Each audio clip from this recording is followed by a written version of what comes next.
Chapter 239. Her long hair had been specially taken care of and stretched out at the back of her neck, revealing a beautiful phoenix tail. The light yellow shirt was a perfect foil to her snow-white skin, and the tailored bright silver suit jacket made her look both serious as an office lady and fashionable as an urban woman. It had been a long time since they last met, but Lu Xiaoga still had that kind of cold and callous expression on his face. It seemed that he kept a very far distance from everyone. "I heard that you took 3 days off?" Lu Xiaoga looked at Fang Yan sitting across from her and took the initiative to ask. "I'm not feeling well," Fang Yan said. After Qin Yitian was taken away, Fang Yan rushed back in the rain. The bullet didn't stay in the body, and it didn't go through the vital parts. Fang Yingying and Fang Haohan both knew some treatment and bandaging methods. After being tossed around by them, Fang Yan quickly fell into a deep sleep. Fang Yan woke up in the morning the next day, but he was only 1 hour later than when he woke up at 6 in the morning to practice his stance. The wound wasn't inflamed, his body didn't have a fever, and Fang Yan felt very hungry. It seemed that he was recovering well. Fang Yan took 3 days off and went to class on the 4th day. He sat there doing nothing but dialing Qin Yitian's phone number over and over again. He turned off his phone, turned off his phone, turned off his phone, almost driving him crazy. Therefore, he handed this task to the unemployed Fang Yingying and Fang Haohan, and went to class as usual. After entering the state of work, Fang Yan's restless heart calmed down. This was the state he wanted.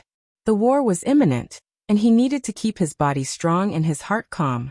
Unfortunately, after he and Qin Yitian were shot at the same time, these two things were far away from him. "I only took 3 days off, yet someone reported it to Lu Xiaoga. I have to say, it seems like everyone firmly believes that I and Lu Xiaoga are a couple." "You look haggard," Lu Xiaoga said. Really, Fang Yan wanted to look at himself in the mirror, but he gave up on the idea. What did it matter to him to be haggard or not? "From the first time I saw you, you cut my flower arrangement in the office, until I left school. Even when we were at our most difficult times, you never showed such decadence. Proud, motivated, and fearless. This is the Fang Yan I know." Lu Xiaoga looked at Fang Yan with bright eyes and asked, "What are you worried about?" Fang Yan smiled bitterly. These women were all shrewd. "Do you still want people to live? Let's not talk about me anymore." Fang Yan wanted to change the topic. "How are the preparations for your company?" "Chaoyan Technology is progressing very well. The office and research room have been renovated. Because the research on bioenergy is a secret project, we have put in enough effort in security. The next step is to recruit people. Our partners will send some elites over, but the middle-level and low-level personnel still have to be recruited one by one from the talent market. In 2 days, we can open for business. Do you want to go and take a look?" "I'm not going," Fang Yan rejected. "I believe in your ability.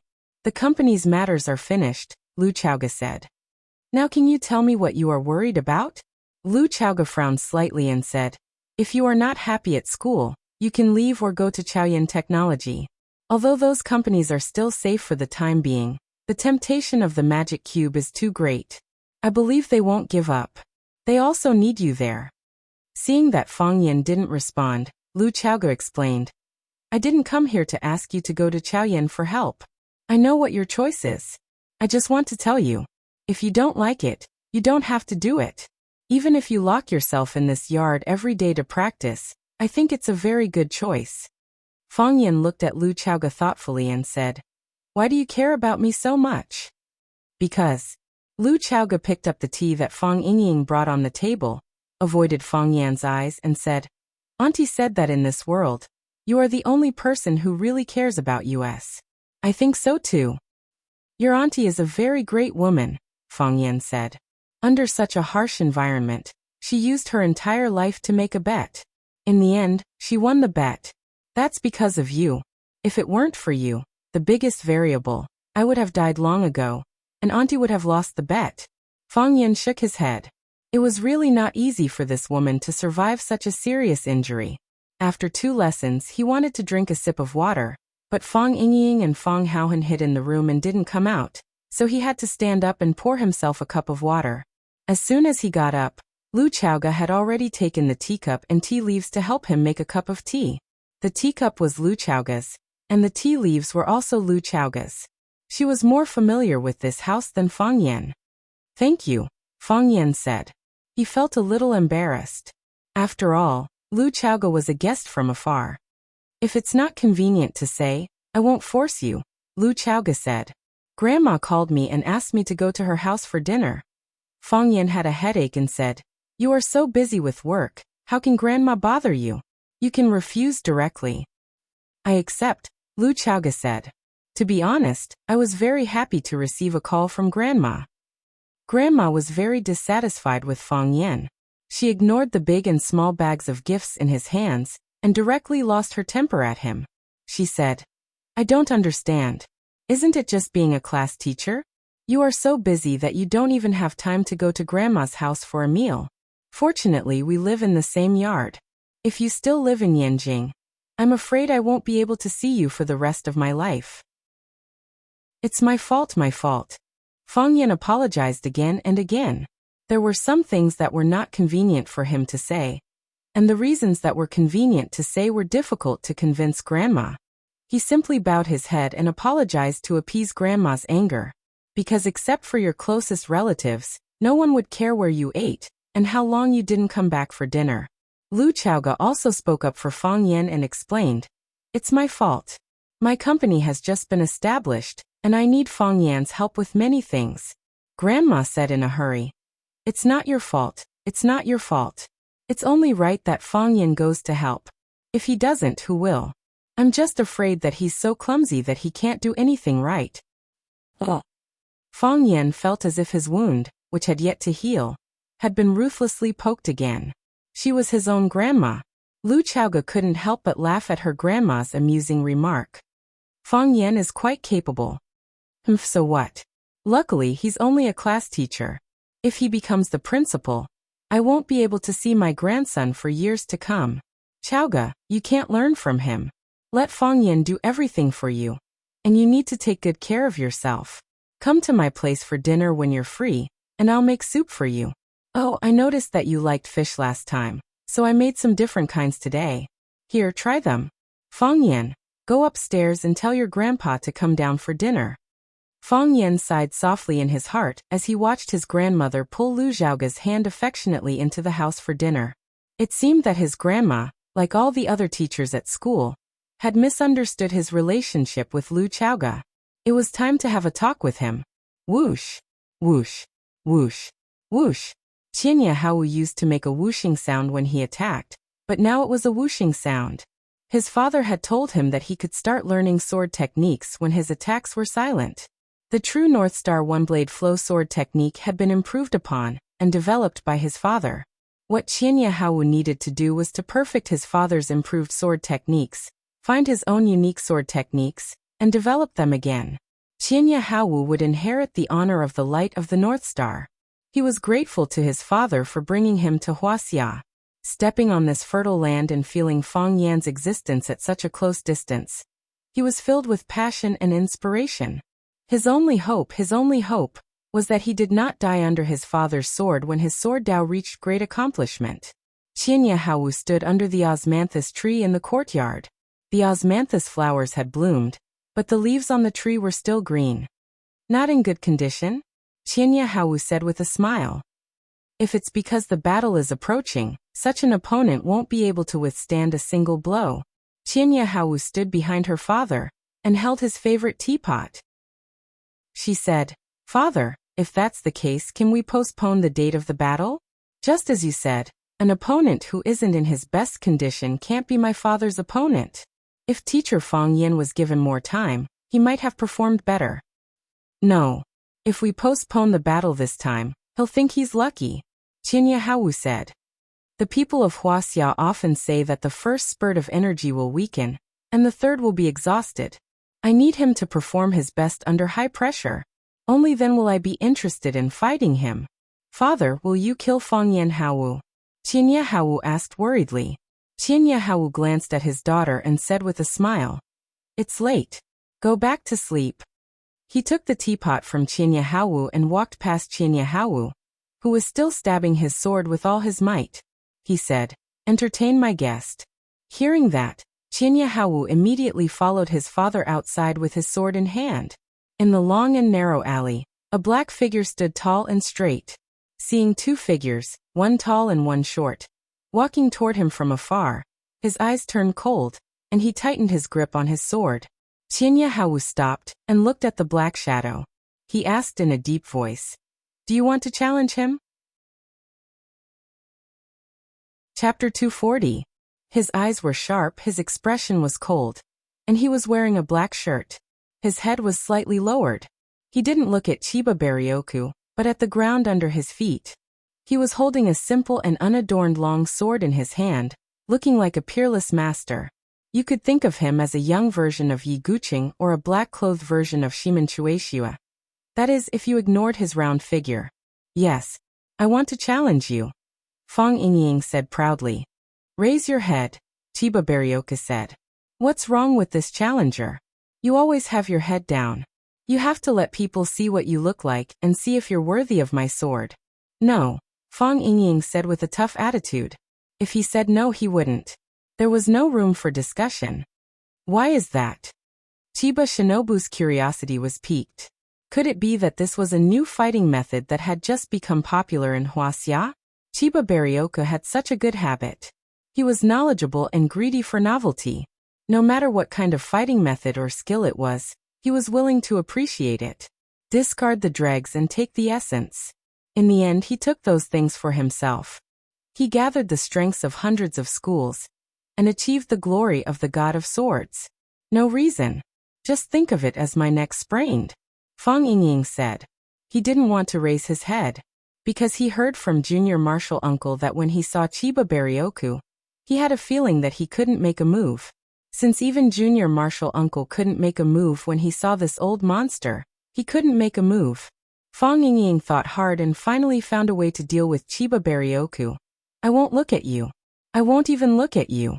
Naturally, I can make a move, right?" Fang Yingying felt that he was too King smart. Chiba of the army stared at Fang Yingying and looked a little dispirited. He took a sip of tea from the small teapot and said, "I was looking forward to a battle, but I didn't expect it to be two naughty kids. Come out, my little friend." Fang Haohan, who was also dressed in black, walked out from the corner of the courtyard. He angrily said to Fang Yingying, "He called me little friend. How am I small? Don't stop me. I want to fight to the death with him." After Fang Yingying came out, Qing Yin, who was dressed in black and had his entire head covered in a hat, also walked out from the shadows. He had been monitoring Fang Haohan all this while, but this guy didn't make any strange movements, so he didn't act rashly. After all, this was Wuxia, and they still had some scruples. If someone dared to pry into the sword god's family's privacy in the East Ocean, they would have been beheaded by him. Qing Yin walked up to Chiba of the army and said in the East Ocean language, "I've searched, and there are no suspicious people around." Fang Yingying was very dissatisfied with Fang Haohan's attitude. He said, "Fang Haohan, I'm now in a state of battle, pouring qi into my dantian and becoming one with my sword. Don't you know that talking to me at this time will affect my fighting qi? What's more annoying is that you actually came to tell me a joke." Fang Haohan felt very wronged and said, "I'm not joking." Chiba of the army was really speechless at these two challengers. He said, "Please go back. You are no match for me." He didn't sense any dangerous aura from them, and he didn't even have the mood to fight. When he had just become famous, such challengers would come to him every day. There were at least 800 if not 1,000. Later, when he became more and more famous, those people suddenly disappeared. He didn't expect that not long after he arrived in Wuxia, there would be people from Wuxia coming to challenge him, and opponents of this level. It was extremely boring. Clang. Fang Yingying nimbly pulled out the long sword in his hand, and still didn't look at Chiba of the army's eyes. He said, "Let's begin. I'm going to cut you down with my sword and establish my undefeated reputation." Qing Yin was angry and said to Chiba of the army in a deep voice, "Master, Qing Yin requests to fight."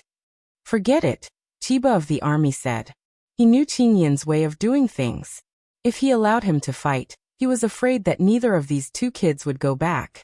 Killing people here was a big taboo, and there was no need to be angry over a few kids. Chiba of the army held the small teapot, and turned back leisurely. Fang Yingying and Fang Haohan were a little dumbfounded. Chiba of the army didn't want to fight them? Hero, what should we do? Fang Haohan said anxiously. If he doesn't fight you, how can I film? How do I know? Fang Yingying said impatiently. Fang Yan was injured, and the bullet passed through his body. Although there was no danger to his life, and it wouldn't even affect Fang Yan's normal work and teaching students.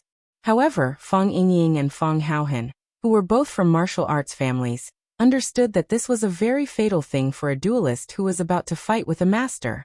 This bullet didn't take Fang Yan's life, but it drained the blood in his body. Without vigor, how could a man be strong? Of course, if the one fighting with Fang Yan was at the level of Fang Yingying and Fang Haohan, Fang Yingying and Fang Haohan wouldn't be worried at all. They were very clear that even now, they couldn't beat Junior Martial Uncle. However, the one fighting with Junior Martial Uncle turned out to be a master who had entered the cliff wall stage. Ah, the cliff wall stage, such a strong person. I'm afraid you wouldn't see one in your lifetime. In this case, the impact of the bullet on Fang Yan was enough. Without a peaceful state of mind and a healthy body, without full spirit, without high fighting spirit, without a strong desire to live, how could Fang Yan win? Fang Yan's wound was bandaged by Fang Yingying and Fang Haohan, and they were also diligent in changing the dressing. Fang Yingying had unintentionally probed, since the injury was so serious, could the duel be postponed or simply cancelled? Fang Yan shook his head, saying that it couldn't be cancelled, nor could it be postponed. Fang Haohan said that they might as well not go. Would he run to the school to hurt people? Fang Yan shook his head and said, the news of my duel with the Chiba army has been spread out by people with intentions. After the Chiba army came to Wuxia, the first person they challenged was me. Now it's not just a duel between me and the Chiba army, but a duel between the Wuxia martial artists and the Japanese martial artists. I can lose, I can die. However, I have to go. Fang Yingying and Fang Haohan were really anxious. Fang Yan said that he could lose, he could die. Fang Yingying and Fang Haohan didn't want Fang Yan to die. The two of them thought about it and decided to find the Chiba army for a duel first. Fang Yingying acted as a meat shield and took the initiative to challenge the Chiba army, while Fang Haohan secretly filmed with a digital camera. Whether the Chiba army injured Fang Yingying or killed Fang Yingying, he couldn't show up and call the police with the digital camera. At that time, the police would arrest or deport the Chiba army, and Junior Martial Uncle wouldn't have to participate in the duel anymore, right? For Fang Yan, they were not afraid of losing, nor were they afraid of death. Their plan was exquisite, but the Chiba army was not willing to make a move at all. Fang Yingxiong bellowed as he charged towards the Thousand Leaves military department with his longsword. He was very fast, and he used the Fang Plum Blossom steps with all his strength. Bang! Fang Yingying's body flew back. The Chiba army didn't make a move, nor did Qing Yin and Chiba Haohan. Fang Yingying covered his stomach and coughed violently. Fang Haohan cried out in surprise. Miss Yi! Yi Ro, who was wearing a black leather coat and had short hair, stood in front of Fang Yingying and Fang Haohan. Seeing the sword in Fang Yingying's hand and the digital camera in Fang Haohan's hand, she was even more angry. She slapped Fang Yingying's head and asked in a sweet and arrogant voice, "Did you come up with this stupid idea again?" Fang Yingying didn't dare to dodge. He hurriedly explained, "It's not me, it's really not me." Slap. Yi Ro slapped his head again and said, "How dare you lie again?" Miss Yi slap. Yi Ro slapped him on the head again. Stop it, stop it." Fang Yingying howled with his hands covering his head. "I confess it's me. It's what I want. Miss Yi, stop it. I was going to confess just now." "I know." Yi Ro looked like she understood. "I'm used to it. I think it's more rhythmic to slap you 3 times. Fang Yingying opened his eyes and mouth wide. He looked at Yi Ro and couldn't say a word for a long time. Is it necessary to beat someone rhythmically? Seeing Yi Ro staring at the digital camera in his hand, Fang Haohan's face became even paler. He hurriedly hid the digital camera behind his back, but soon realized that it was an insult to Miss Ye's IQ. He quickly took it out and said with a smile, "Miss Yi, it's all Fang Yingying's stupid idea. In fact, I don't agree with it. I strongly opposed it, but he threatened me with force. So, I could only follow him to this side. Bang. Before Fong Haohan finished his words, his body flew out. Yi Ro clapped her hands and said coldly, "Although Fong Yingying's idea is a bit stupid and he looks a bit wretched, at least he has a good mind. The Fong family raised you and taught you, but you are not even willing to make this sacrifice. Instead, you drag others down and betray your friends. If we weren't in front of outsiders, I would beat you to death." Fong Yingying nodded again and again, smiling so much that his eyes couldn't be seen. Yi Ro waved her hand and said, "Get out. Don't let me see you again." Fong Haohan climbed up from the ground and ran to Fong Yingying, saying, "Hero, she asked us to get out. This is an insult to us. Should we be angry?" Fong Yingying slapped Fong Haohan's head and scolded, "What's the use of being angry?" Influenced by Yi Ro, Fong Yingying also liked this kind of movement of slapping people's heads. Needless to say, there was indeed a sense of rhythm when he smoked. It was very satisfying. Fong Haohan thought it was right and said, "Then I won't be angry." Chapter 241. Fong Yingxiong and Fong Haohan didn't leave. They knew that although Yi Ro was a fierce woman who would beat people up at the slightest provocation, she didn't come to the Ministry of War alone to have tea and chat with them. Based on Fong Yingxiong and Fong Haohan's low IQ, they guessed that she might have the same goal as them. She wanted to drive the Chiba military division out of China, so that Fong Yan wouldn't have the chance to fight with them. Thinking of this, Fong Haohan had already thought of a way to please Yi Ro. He walked quickly to Miss Yi and handed her the camcorder in his hand, saying, "Miss Yi, I didn't use this thing just now. I think you might need it. Here you are." Slap. Fong Haohan was slapped on the head again. Fong Yingying had just learned the trick of slapping the head from Yi Ro, and now he was addicted to it and couldn't stop. He carefully recalled the moment when he slapped Yi Ro. When Fong Haohan was about to lose his temper, he shouted at Fong Haohan first, "Fong Haohan, you idiot! Even if you give the camcorder to Miss Yi can't use it. Who can shoot while fighting?" Fong Haohan was stunned and said, "Then what should we do?" "Idiot." Fong Yingying wanted to slap Fong Haohan's head again, but Fong Haohan dodged it first. "Of course we'll use the camcorder to shoot for Miss Yi." Fong Yingying turned to look at Yi Ro and said, "Miss Yi, do you think I'm right?" Yi Ro's eyebrows twitched as she clenched her fists. Suppressing the urge to beat these two idiots to death on the spot, he said with a fierce expression, "You two idiots, can't you use your brain to think instead of your knees? Don't do such shameful things in the future, okay? Do you think you can kick him out of Wuxia just because you took a DV camera? He doesn't even need to do anything. His disciple will deal with the two of you. Even if you succeed and use this method to expel Wuxia back to Japan, our Wuxia martial artists will still become the laughingstock of the world. And you will also become the shame of Wuxia martial artists. In the future, don't learn from that wretched bastard junior martial uncle. Isn't it good to speak and do things with dignity? Put away your camcorders and scram as far as you can. Don't let me see you again. Every time I see you, I want to beat you up dozens of times." Thump, thump. Fong Yingying and Fong Haohan ran far away and peeped at them from the corner of the yard. "You scared me to death," Fong Haohan said with his hand on his chest. He had the look of a frightened young man. "We didn't tell anyone. Why did the whole world laugh at us?" Fong Yingying couldn't figure it out. Of course, things like secretly taking photos had to be done in secret. Yi Ro looked at Chiba of the army and said in a calm voice, "I'm sorry for the mischief of my family. They don't have the right to make you draw your sword, but I want to have a try. I want to challenge you." Qing Yin was so angry that he rushed to where Yi Ro was standing. "Come back," Chiba of the army shouted. Whoosh! Qing Yin retreated again, as if he had never left. He moved as fast as the wind and as fast as lightning. Chiba of the army looked at Fong Yingying and Fong Haohan not far away, and then at Yi Ro. He said with a smile, "Did Fong Yan send you?" "No one sent us," Yi Ro said. "Fong Yan doesn't know we're here." "That's true. It's hard for a person with bad intentions to achieve such a high level at such a young age," Chiba of the army said. "I know you. My daughter is studying in Rosefinch.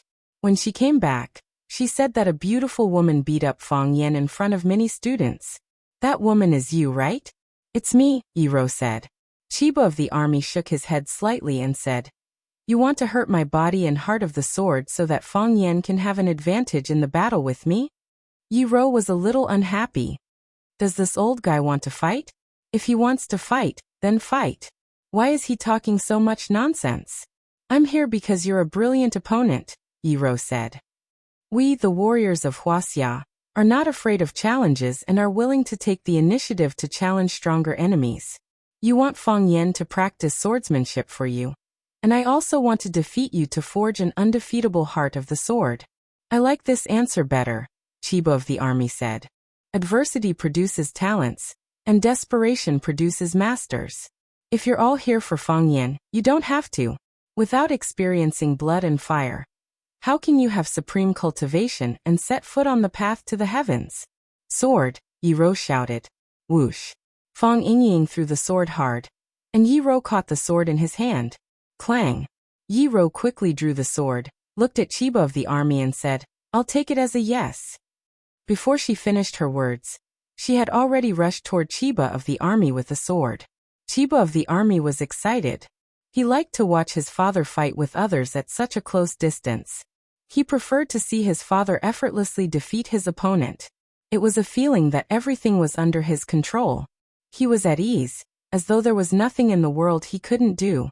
This man was his father, the man he admired the most and yearned to surpass. It was a wonderful feeling. So, Qing Ying grabbed his arm, tapped the tip of his foot, and leaped backward, jumping out of the combat range. He ran in a straight line. A straight strike. Just like Yi Rou's character, there were no overly flashy moves, nor were there any illusions. She simply thrust the sword at Chiba of the army. It was also because of Yi Rou's character that she was able to achieve so much at such a young age. Those with great providence were definitely people with merit. Fang Zheng was straightforward. That was Yi Rou's character. This was also the reason why Old Drunkard preferred Yi Rou over his junior brother, Fang Yan, because he felt that Fang Yan was too embarrassing. However, Chiba of the army, who was known as the god of swords of Japan, didn't slack off at all. No one knew better than him that this simple strike of Yi Rou's was not simple at all. This strike went straight for the 3 vital points and 13 important acupoints on his chest. At the same time, his facial features and even his entire head were covered in the strike. 3 flowers in 1 sword, initial success in swordsmanship. 7 flowers in 1 sword, advanced to the next level. Flower rain in the sky, grandmaster. This was the basic common sense to evaluate a swordsman. According to this standard, Yi Rou's strike didn't even have a flower, and her level couldn't even be called initial success in swordsmanship. However, if one's swordsmanship reached the realm of return to simplicity, there wouldn't even be a flower. No flower meant that the world was full of sword flowers. No illusion meant that any illusion could be created. Just as Yi Rou's long sword reached Chiba of the army's chest, Chiba of the army moved like lightning. A long white robe with wide sleeves. A white, almost transparent hand stretched out from the sleeve. It was so relaxed that it looked like a fairy brewing tea or a Buddha picking flowers. Clang. Chiba of the army caught the tip of the long sword with 2 fingers. Whoosh. Yi Rou's sprinting speed finally stopped. No sound could be heard, but the fierce chi rolled up the dead leaves and dust on the ground. They flew all over the sky like butterflies playing in the wind. Yi Rou shook her wrist, and the long sword broke into 2 pieces. One piece was caught between Chiba of the army's fingers, and the other was still in her hand. Yi Rou raised her sword and stabbed again. Clang. Chiba of the army stretched out his fingers again, and caught the blade of Yi Rou's sword again. Yi Rou shook her wrist again, and the long sword broke into 2 pieces again. When Yi Rou stabbed for the 3rd time, Chiba of the army still caught the sword with his fingers. Crack, crack, crack. The long sword in Yi Rou's hand suddenly broke into countless pieces, and the countless pieces stabbed toward Chiba of the army like countless knives. The heavenly net was densely packed, enveloping the vital points of Qinyabing's body. As long as any of the pieces pierced him, Chiba of the army would pay a heavy price, if not dead. Fang Yingying and Fang Haohan were both shocked by this scene. Fang Yingying cried out in surprise. Did you see that? Heavenly made scatterflowers. The legendary heavenly made scatterflowers. Fong Haohan, how long has it been since you saw the real heavenly made scatterflowers? 2 years ago, when Miss Yi competed with Junior Martial Uncle, she used heavenly made scatterflowers on Junior Martial Uncle. Miss Ye's kung fu became more advanced. Fong Haohan, who was busy filming with the DV, said, at that time Junior Martial Uncle caught 13 pieces. The rest were all stuck on him. Fong Yingying thought in his heart, I don't know how many pieces this old monster Chiba of the army can catch. Chiba of the army's eyes shone with a strange light. Beautiful. Without any external force at all. He only used his own internal strength to shatter the hard sword into pieces, and then used the air and wind to attack the enemy. It was impossible to guard against and dodge. Chiba of the army stretched out his hands, and his wide sleeves waved in the wind like silk. Clang. With a crisp sound, Chiba of the army's body became calm again. However, the countless sword pieces that Yi-Ro had thrown out suddenly disappeared, as if they had never appeared. Yi-Ro didn't give up. Her body was infinitely close to Chiba of the army. Using the last small part of the sword on the hilt, she fiercely stabbed Chiba of the army's chest. Chiba of the army's body jumped into the air for no reason, and when he was in the air, he waved his sleeves very naturally. Clatter, silver light flashed, and the sky was full of stars. The pieces collected by Chiba of the army's sleeves became his killing weapons, whistling and rushing at Yi-Ro. They were faster and more aggressive. Those sharp blades became an orderly saber formation, and all the sharp tips were densely aimed at Yi-Ro, who was rushing at him. Yi-Ro could be stabbed into mud at any time, which was extremely dangerous. Chapter 242. Fong Yingying was about to rush to the scene of the fight, but Fong Haohan grabbed him. Fong Yingxiong's face and neck turned red as he roared. Hero Fong, let go of me right now. This woman was Yi-Ro, the eldest daughter of the Yi family. She was a close friend of their master, and Junior Martial Uncle's nemesis and nemesis. If it weren't for her, who would correct their moves and call them fools? If it weren't for her, who could beat Junior Martial Uncle to death year after year, and make such rapid progress in martial arts, from the shame of the Fong family to the shame of the Fong family?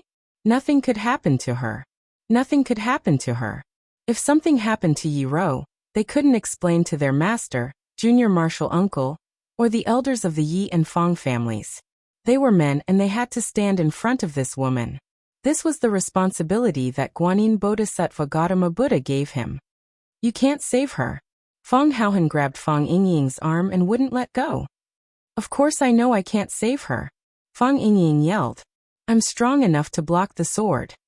While Fong Yingxiong and Fong Haohan were still being lovey-dovey with each other, Yi-Ro had already prepared the counterattack that she should have. Yi-Ro jumped high into the air with the tip of her foot. She was like a black bird sprinting high into the sky, like a rocket without a booster. She jumped very, very high, so high that ordinary people would be afraid of her. Qing Yin was a ninja, and he had always been proud of his speed and qinggong. He had dominated the 37 islands in the East Ocean, and he thought he could make a name for himself in Wuxia. However, this young girl just lightly tiptoed, like a beautiful firework leaping into the sky. Did she think about other people's feelings? Qing Yin, can you do it? Chiba Haomu raised his head and asked expectantly. His eyes were filled with excitement and desire. The world was vast, and martial arts were magical. There were all kinds of strange martial arts and masters. He really hoped that he could become one of them. He also hoped that he could be like his father and fight to the death with the most powerful opponents in the world. This was how a martial artist should be. I can, Qing Yin said. If he tried his best, he could do as well as Yi-Ro. If he had the help of some tools, he could do better than Yi-Ro. However, very quickly, his eyes blazed with divine light, and his pupils became abnormally bright. With an excited expression, he said, I can't do it. He even pulled down the hat that had been covering his head. It was a thin and shriveled middle-aged man, his face covered in scars. This is what he left behind in order to become a qualified jonin, and pass the beauty array. No one's success was by chance, regardless of whether that person was a Wuxia or an East Asian. As a martial artist, They already had the spirit to sacrifice themselves for the martial Tao. In his eyes, the current Yi Ro could be called a miracle. When Yi Ro's body leaped to the highest point, she completely dodged the sweeping sword forest. Yi Ro's feet swayed as if she was walking in the air. She jumped above Chiba Hashirama, who was in midair, and stepped on the top of Chiba Hashirama's head. It was only an inch, but the energy brought up by it reached a radius of several meters. A strong whirlpool of air formed around her, enveloping herself and Chiba Hashirama. And then she stepped on him from top to bottom. Chiba Hashirama didn't dodge. He held his right index finger and middle finger together like a sword. The sword was full of murderous intent, and it stabbed at Yi Ro's foot. Whoosh! The sword energy pierced through the sole of Yi Ro's black leather boots and pierced the flesh of her foot. Like a huge balloon being pierced by a needle, the airflow suddenly disappeared. Yi Ro felt the danger. She borrowed the force of her body in the air again, rolled twice in a row, and fell far away to the ground. It was precisely because of her dodge that she avoided Chiba Hashirama's next killing move. Clap, clap, clap. Yi Ro fell to the ground and took 3 steps back in succession. Whoosh, whoosh, whoosh. It wasn't until then that the blade fragments pierced into the walls and tree trunks after a short flight, not even leaving a trace. Yi Ro frowned slightly and looked at Chiba Hashirama more fiercely. This old monster had entered the state of being one with his sword. He was the sword, and the sword was him. There was no part of his body that wasn't a sword, and there was no part of his body that wasn't a sword. He killed people with sword energy, and he killed people invisibly. Chiba Hashirama's body landed gently, neither too fast nor too slow, and his movements were as smooth as flowing water. In this round, Chiba Hashirama won a small victory. You want to kill people, Yi Ro said. Death and injury are inevitable in a competition, Chiba Hashirama said with a smile. Either you step on my dead body to achieve supreme glory, or you become a dead soul under my sword. Who cares? I don't understand. There are so many masters in Wuxia, and there are so many eccentric hermits. Why do you have to fight with Fang Yan? With your cultivation at the absolute wall stage, his chances of winning are slim. Is it really because he is an opponent worthy of your sword? Because he is an opponent worthy of my sword, Chiba Hashirama said calmly. His attitude was very firm. There are many people worthy of your sword. Tao addict Song Zanyang, martial addict Ho Jindong, nation master Li Zonghao, and hermit Weed of Weed Temple in the south. Which one of them is not a first-class master in the world? Aren't they worthy of your sword? Chiba Hashirama, you bully the weak with your power. Yi Ro pointed to Chiba Hashirama, who was not far away, and asked, Is that your son? Yes. He is Chiba Hashirama, Chiba Hashirama said calmly. If I challenge him and set up a fight to the death, what will you do? Yi Ro sneered. What's the difference between your behavior and what I'm going to do? If he admits defeat, the death will naturally be solved. If he accepts your challenge, then he must go all out. Chiba Hashirama looked at Yi Ro and said, Miss Yi, I understand what you mean. You think I'm looking for Fang Yan to avenge my son and vent my hatred for my disciple, right? If he is willing to admit defeat, this competition will be cancelled immediately. Yi Ro was silent. She knew that Fang Yan would not admit defeat. He could admit defeat to her, or even lie on the ground and pretend to be dead. He could admit defeat to the old drunkard. In order to force the old drunkard to teach him drunken crane riding the wind, he cried, made a scene, and asked him to be his master. After his plan to hang himself in front of the old drunkard failed, he threatened to secretly pee in the old drunkard's wine jar. But when did he admit defeat to others? When the Bailey family challenged him, even if he was beaten badly, didn't he grit his teeth and persist? The Tang family and the Fang family had been enemies for generations. The two families often fought each other. He was surrounded and beaten into a dumpling. He was beaten unconscious, but he didn't admit defeat. Wasn't admitting defeat to the Japanese Chiba Shinobi Division even more difficult for him to accept than killing him? Miss, fighting with the heavens is endless joy. Fighting with the earth is endless joy. Fighting with others is endless joy. This is what you Wuxia people say. Have you forgotten it? Chiba Hashirama comforted her with a smile. It's rare to see a Dao querying expert. Please forgive me for my eagerness to hunt. So miss, please do your best in the next battle. Yi-Ro stopped talking and took out a dragon head dagger from her waist. Of course, this wasn't a real dagger. She pulled the dragon's eye with both hands, and the bright dagger flew out of the dragon's head. Between the dragon's head and the dagger was a rope with dragon scales on it. Dragon whip. Yi-Ro held the dragon's head in her hand and shook her wrist. The dagger on the whip tip flew toward Chiba Hashirama not far away. The dragon scale rope was made of an unknown material. It let out a sharp dragon roar. The whip moved like a long knife or a sharp sword, cutting through the air and making a hissing sound. This time, Chiba Hashirama didn't wait for the weapon to reach him to intercept it. He stretched out his body and flew toward Yi-Ro. His long hair and loose robe fluttered in the wind. He looked like an immortal descending to the mortal world. He ignored the whip tip that was aimed at the major acupoints on his chest. Even when the sharp blade came, he only flicked his finger. Clang! With a crisp sound, the dagger lost its aim and flew to the side. At this moment, he had already rushed into the inner palace and entered Yi-Ro's defensive range. He slashed his palm toward Yi-Ro's neck. His palm was also a sword, and the sword energy was shocking. Whoosh! Yi-Ro shook her wrist again and pulled the dagger back, stabbing it toward Chiba Hashirama's heart from behind. At this moment, Chiba Hashirama could cut off Yi-Ro's neck with his palm, but he would also be pierced by Yi-Ro's dragon whip. He could either dodge or die together. This was Yi-Ro's deliberate plan to hurt both sides. Chiba Hashirama looked at Yi-Ro. In order to express her determination, Yi-Ro closed her eyes at this critical moment. Chiba Hashirama knew that this girl was ready to sacrifice herself. When two people met on a narrow path, only the one who was not afraid of death could take advantage. Chiba Hashirama sighed softly, and his figure became illusory. Clap! He slapped Yi-Ro's chest. The dagger that was about to stab into his back did stab into his heart. But it went through his heart again. What the dagger stabbed was only his illusion. His movements were too fast, and even when he had already left, his body was still in the same place without any change. His body disappears, and your eyes deceive you. Puff! Yi-Ro spat out a mouthful of blood and flew backward in the air. Chapter 243. It was too fast and too urgent. Fang Yingying realized that the situation was not good, and rushed over to pick her up. She was about to hit the ground halfway.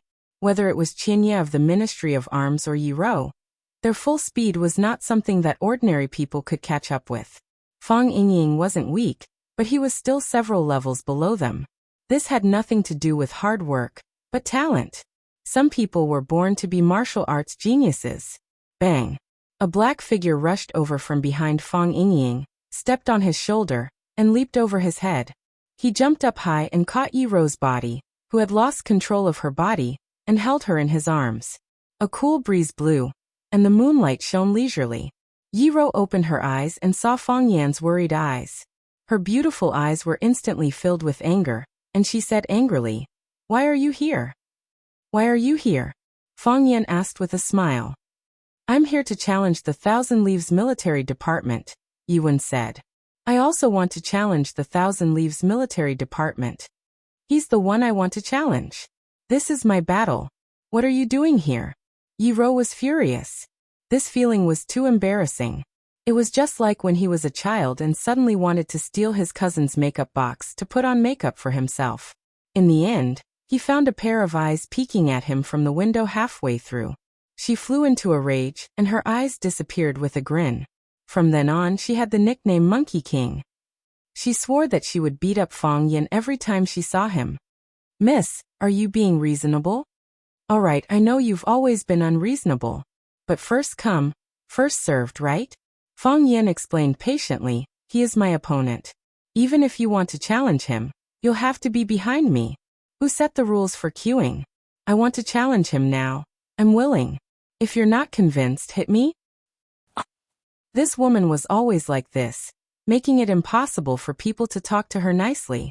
All they wanted was a good fight. Before Fang Yingying could have the time to think, "How could Fang Haohan run faster than me?" He heard Fang Haohan shouting, "Junior Martial Uncle," from behind. It turned out that youngest Martial Uncle was here. Fang Yingxiong finally stopped his running fat body with great difficulty and sprinting forward. If Junior Marshal Uncle came, then there was nothing for him to do. Otherwise, if Junior Marshal Uncle misunderstood that he wanted to steal his woman, then it would be big trouble. After all, who would be willing to have a handsome rival by the side of the woman they like? Bang! Only then did Fang Yan land with Yi Rou in his arms. "Put me down," Yuan said. "You're hurt." "Put me down." Yi Rou became even more domineering. Ignoring him, Fang Yan looked at Chiba Baryoshi and said, "My wife and children are immature and have caused you trouble. I'm sorry. I'm afraid of losing and death, but I'm most afraid of retreating. I'll be there on time for the Battle of One Sword Peak. Don't worry."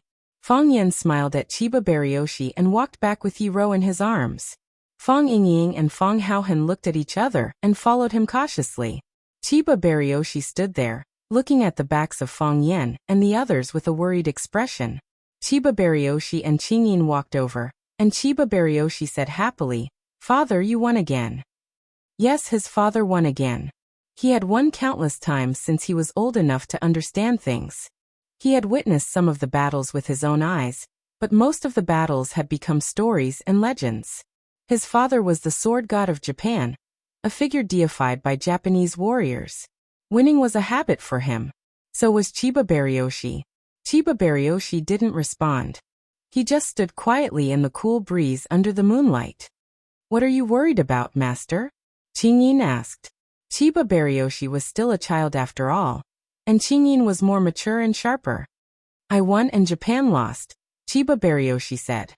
"How can one person's victory offset the loss of a country?"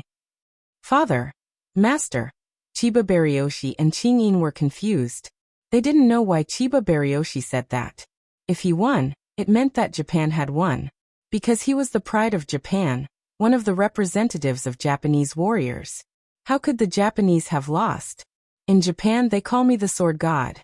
Everywhere I go they worship me," Chiba Baryoshi said in a low voice. He didn't feel very proud because of this. Chiba Baryoshi smiled and said, "Father, that's the supreme honor you earned with your own strength. You deserve it. Father has always been my goal, and also the goal of thousands of Japanese warriors." Chiba Baryoshi shook his head and said, "That's what I'm worried about. When they see me, they all keep quiet and worship me like a god. But that's not what I want. I want them to have the courage to draw their swords against me. In Japan, no one has the courage to draw their swords against me. In Wuxia, I've already met two. Even the two men who don't dare to look me in the eye have the determination to die," Chiba Baryoshi said. Japan lost. Chiba Baryoshi looked at his father with more love, and Qingyin looked at his master with more respect. Chiba Baryoshi served the country and the people. The hatred of the country and the hatred of the family was the future of a martial artist. Even the man who was the Japanese sword god could not abandon all human emotions. He would love because he loved, and hate because he hated. Now he was worried about the young man's desire to die, and the martial arts heritage of Japan. Chiba Baryoshi turned around and said, "The brave are fearless. Let's work hard together." Only then did Chiba Baryoshi and Qingyin notice that there was a small hole in the back of Chiba Baryoshi's clothes. With their sharp eyes, Qingyin and Chiba Baryoshi could see the dazzling red line. The two of them sucked in a cold breath at the same time. "Father, are you hurt?" Chiba Baryoshi cried in surprise. As far as he could remember, he had never seen his father get hurt. Never had. The sword god is still a human. How can a human not be hurt? Chiba Baryoshi's calm voice came. "Rosefinch High School. In the courtyard of the villa. Take off your clothes," Fang Yan said. "No," Yi Rou said. "Take off your clothes." "No. Yi Rou, have you noticed? When we talk, we have to say the same thing several times." Fang Yan looked at the unreasonable Yi Rou helplessly and said, "I noticed." Fang Haohan raised his hand happily, feeling proud of his smart brain and wise eyes. Slap. Fang Yingying slapped his head and scolded, "You idiot, it has nothing to do with you. They are flirting. Why are you getting involved? From now on, shut your stupid mouth." Yi Rou stared at Fang Yan with sharp eyes and said, "Fang Yan, Don't think you can take advantage of me because I'm hurt. You may not be my match in a fight. Who wants to fight with you? Fang Yan said angrily. You're hurt. You're bleeding. You were slapped by that old psycho from Chiba Baryoshi. I have to see where you're hurt so I can apply medicine for you. What does it have to do with you? Yiro said with disdain. She pushed Fang Yan away and said, Don't put your face too close to me. I'm afraid it will affect my appetite and aggravate my injury. Then she turned around and was about to leave. Yiro, stop the F***ck. Fang Yan shouted. He felt that his little universe was about to explode. What kind of woman is she? Is this kind of woman still a woman? Can you be affectionate just for once? Can you be humble for once? Can you be infinitely shy for once? Isn't it said that injured women are the most vulnerable? That old psycho from Chiba Baryoshi clearly slapped her, but why is she still so strong? Yiro suddenly turned around and shouted, Fang Yan, what did you just say? Fang Yan's heroic appearance suddenly disappeared, and he said timidly, I said please wait. Even if you want to leave, you have to take the medicine I gave you. He winked at Fang Yingying. Fang Yingying ran into the room and took out a bottle of powder from Junior Marshal Uncle's private collection. After thinking for a while, he took out 2 more bottles, then 3. I'll tell my mom what you just said, Yiro said. Fang Yan felt that this woman was too vengeful. Fang Yan gave the powder to Yiro and said, Apply half of it externally, and take the other half with water. You will be fine as long as all the clotted blood is drained out. Yiro hesitated for a while, grabbed the bottle, and turned around and walked into the darkness. Fang Yan walked her to the door of the small courtyard, and sighed as he looked at Yiro's back. The two of them always used this strange way to get along. If they didn't quarrel or beat each other, they didn't know what to do. Fang Yingying and Fang Haohan came over, and Fang Yingying said, Miss Yi saved us. If she hadn't gone in time, Fang Haohan and I wouldn't have been able to come back. She is a good person. Miss Yi didn't want to stay, because she was worried that she wouldn't have a place to sleep at night. Fang Haohan added.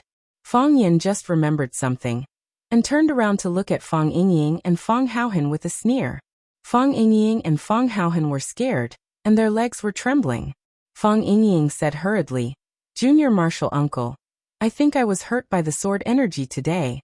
I'll go back and apply some medicine. I'm sleepy too. Fang Haohan was also quite smart, and he turned around to escape. Fang Yan quickly blocked in front of them, and both of his hands were flying, slapping Fang Yingying and Fang Haohan's heads nonstop, and scolded. You two idiots, leave the fighting to the women. Why did you run over there? You two uneducated guys, do you know how to write the word death? Chapter 244. Junior Marshal Uncle, don't fight. You can't fight anymore. Fang Yingying yelled while covering his head. You just called me an idiot. If I continue to fight now, I'll be a retard. If I had known earlier, I would have fought with the old monster of the Chiba army. Even if I was killed by him with a sword, I would still be proud if I died like this. Fang Yan sneered and said, You want to fight with the Chiba army with your mediocre skills? Others are fighting with their lives, but you're going to die. You just want to say that Miss Yi is better than us. Fang Yingying said anxiously. After saying that, he immediately realized what a stupid thing he had said. He hurriedly said, Of course, your way of thinking is completely correct. Who is Miss Yi? She is a first-class master in Wuxia. She is invincible in the world. Except for Junior Marshal Uncle, who can last 3 rounds with her. Fang Yan was too lazy to fight these 2 rascals anymore. He asked Fang Haohan to get water for him to wash his hands. These 2 guys hadn't washed their hair for a long time. Their hair was greasy, and Fang Yan's palms were covered with that sticky substance. What? Do you think being killed by the Chiba army is something to be proud of? Fang Yan looked at Fang Yingying and asked. I didn't mean that, Fang Yingying explained with a smile. In my beautiful imagination, of course, it would be more glorious if I killed the Chiba army. But we can't do it. Last time, Junior Marshal Uncle said that he couldn't make a move when he saw him. I even laughed at Junior Marshal Uncle in my heart for exaggerating, and saying that the old guy was too powerful. Pa. Fang Yin couldn't help but slap Fang Yingying's head again and scolded. What right do you have to laugh at me in your heart? Can you judge more accurately than me with your greasy eyelids that can't see 3 meters away? Yes, yes, yes. Fang Yingying nodded again and again. He said the wrong thing again. This slap was worth it. Junior martial uncle is right. I had a little doubt before, but after I practiced it myself, I found that the old guy was just standing there casually. I didn't know where to attack him. Is this the master of the wall stage? Isn't he too powerful? Of course, young martial uncle's foresight is even sharper. Even though it was the first time he met him, he already knew everything about him. Fang Yin shook his head and said with a wry smile, if I was really that powerful, would you and Fang Haohan risk your life to fight him? Fang Yingxiong opened his mouth and said, we asked him to risk our lives because Fang Haohan and I felt that how could we use a butcher's knife to kill a chicken? It's a waste of resources. Fang Haohan and I will get rid of him first, so that after junior martial uncle defeats him, others will say that you are bullying the weak. It's not worth it. Fang Yin washed his hands in the basin that Fang Haohan brought over. He looked at Fang Yingying and Fang Haohan seriously and said, I know that you are worried that I can't beat the Qinya army. You are worried that I will be injured or even die. So you two idiots went by yourselves. With your mediocre skills, wouldn't it be a dead end if you went? You haven't reached that level yet, so there is no way to know how powerful the Qinya army is. Even his disciple will be a rare opponent for you. You are afraid that I will be injured, afraid that I will die. Am I not afraid that you two will be injured? Am I not afraid that you two will die? This is my battle and my responsibility. Since he came to me, even if I die in battle, I will keep my promise. This has nothing to do with my personal honor or face. It is for the dignity of all the warriors in Wuxia. If I lose, there will be another person who will challenge me. If I die, there will be another person who will come out to avenge me. Fang Yin patted Fang Yingying on the shoulder and said, but I don't want the next person to be you, because I know that you will lose and die. You just need to live like this. Even if I am gone, you can still take care of my parents and the old drunkard for me. So you are more valuable alive than dead. Don't do such stupid things in the future. Don't die so easily. Fang Yin turned and left, leaving Fang Yingying and Fang Haohan in a daze in the courtyard. Fang Haohan was emotional. His eyes were red and tears flowed out. He said in a choked voice, Fang Yingying, I want to kill those bastards. Why did they bully junior martial uncle? Fang Yingying also cried. He looked even sadder than Fang Haohan. Fang Haohan looked at Fang Yingying and comforted him. Hero, don't worry. Junior martial uncle will be fine. His martial arts are so good that the old monster might not be able to defeat him. Fang Yingying wiped his tears with his sleeves and said, Junior martial uncle used my clothes to wipe his hands. The water dripped onto my neck. It was still early winter in Huaqing, but winter in Yanjing was already extremely cold. Jiang Qin and Yuan Lin looked at the fewer leaves on the locust tree, and they felt better and better. After a while it should be snowing in Beijing, right? Jiang Qin and Yuan Lin were both from the south. It was Jiang Qin's first time walking out of Huaqing. Yuan Lin spent most of her time in Huaqing, apart from occasionally accompanying her parents to the north in spring and autumn. So the two of them had actually never seen real snow. So they had been looking forward to the arrival of the first snow of the year. They were looking forward to making snowmen in the snow, having snowball fights, and even hugging the person they liked in the snow.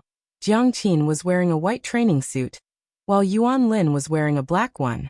The slim and soft training suit outlined the girl's figure extremely well, causing the two boys next to them to keep peeking at them.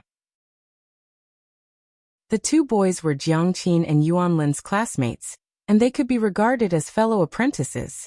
After Mao Xianping, who became famous after successfully training Xia Tian, retired from the music academy, he specially took a practice room in the school to train his disciples.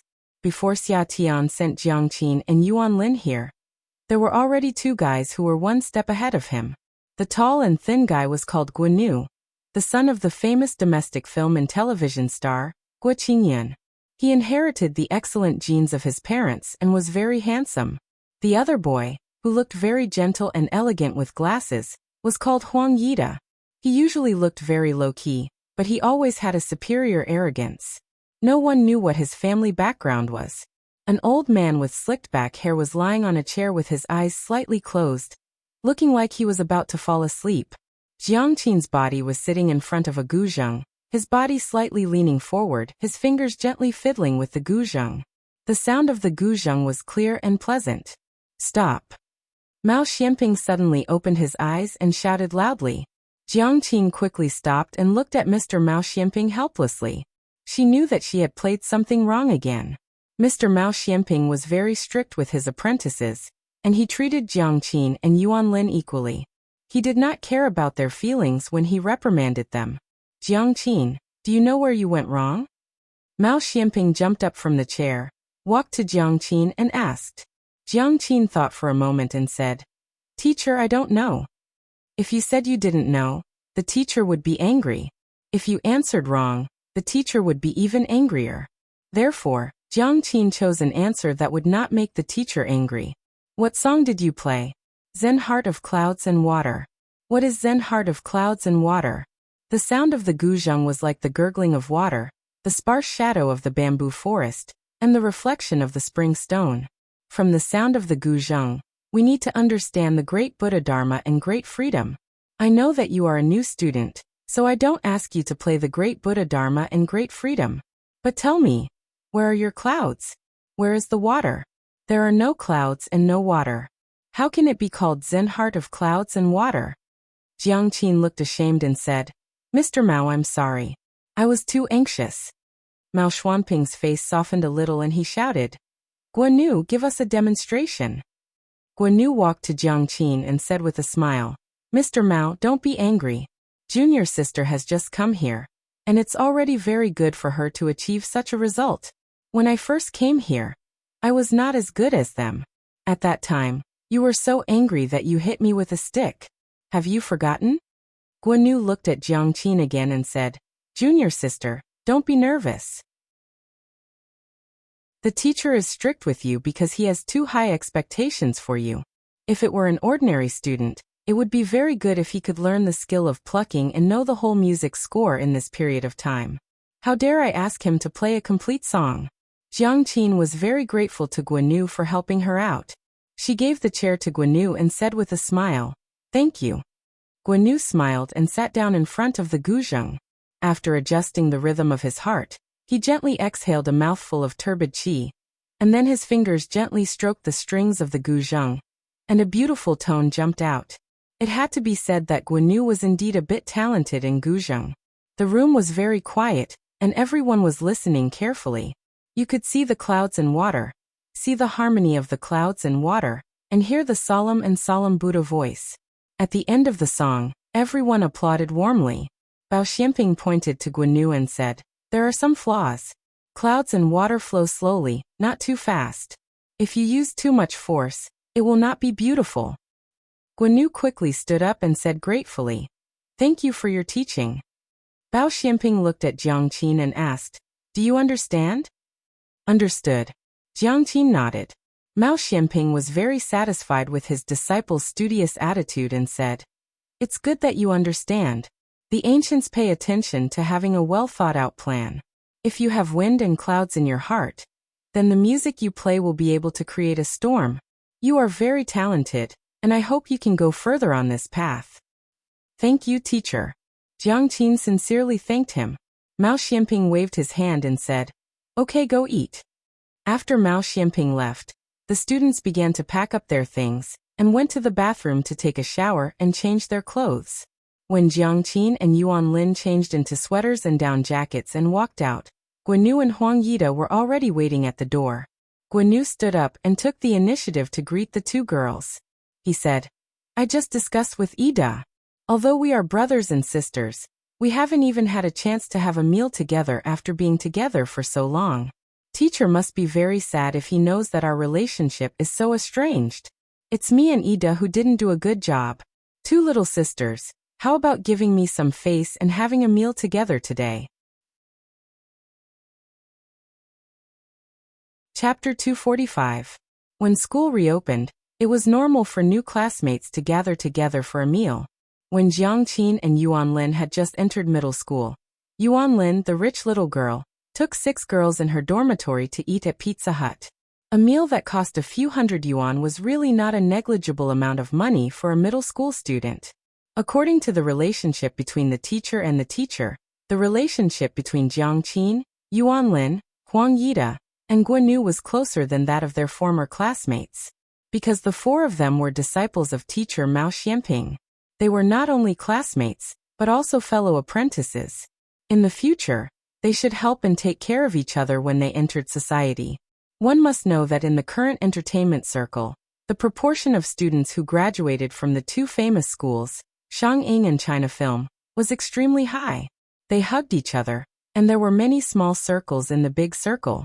It was easy to become popular by helping each other and hyping each other.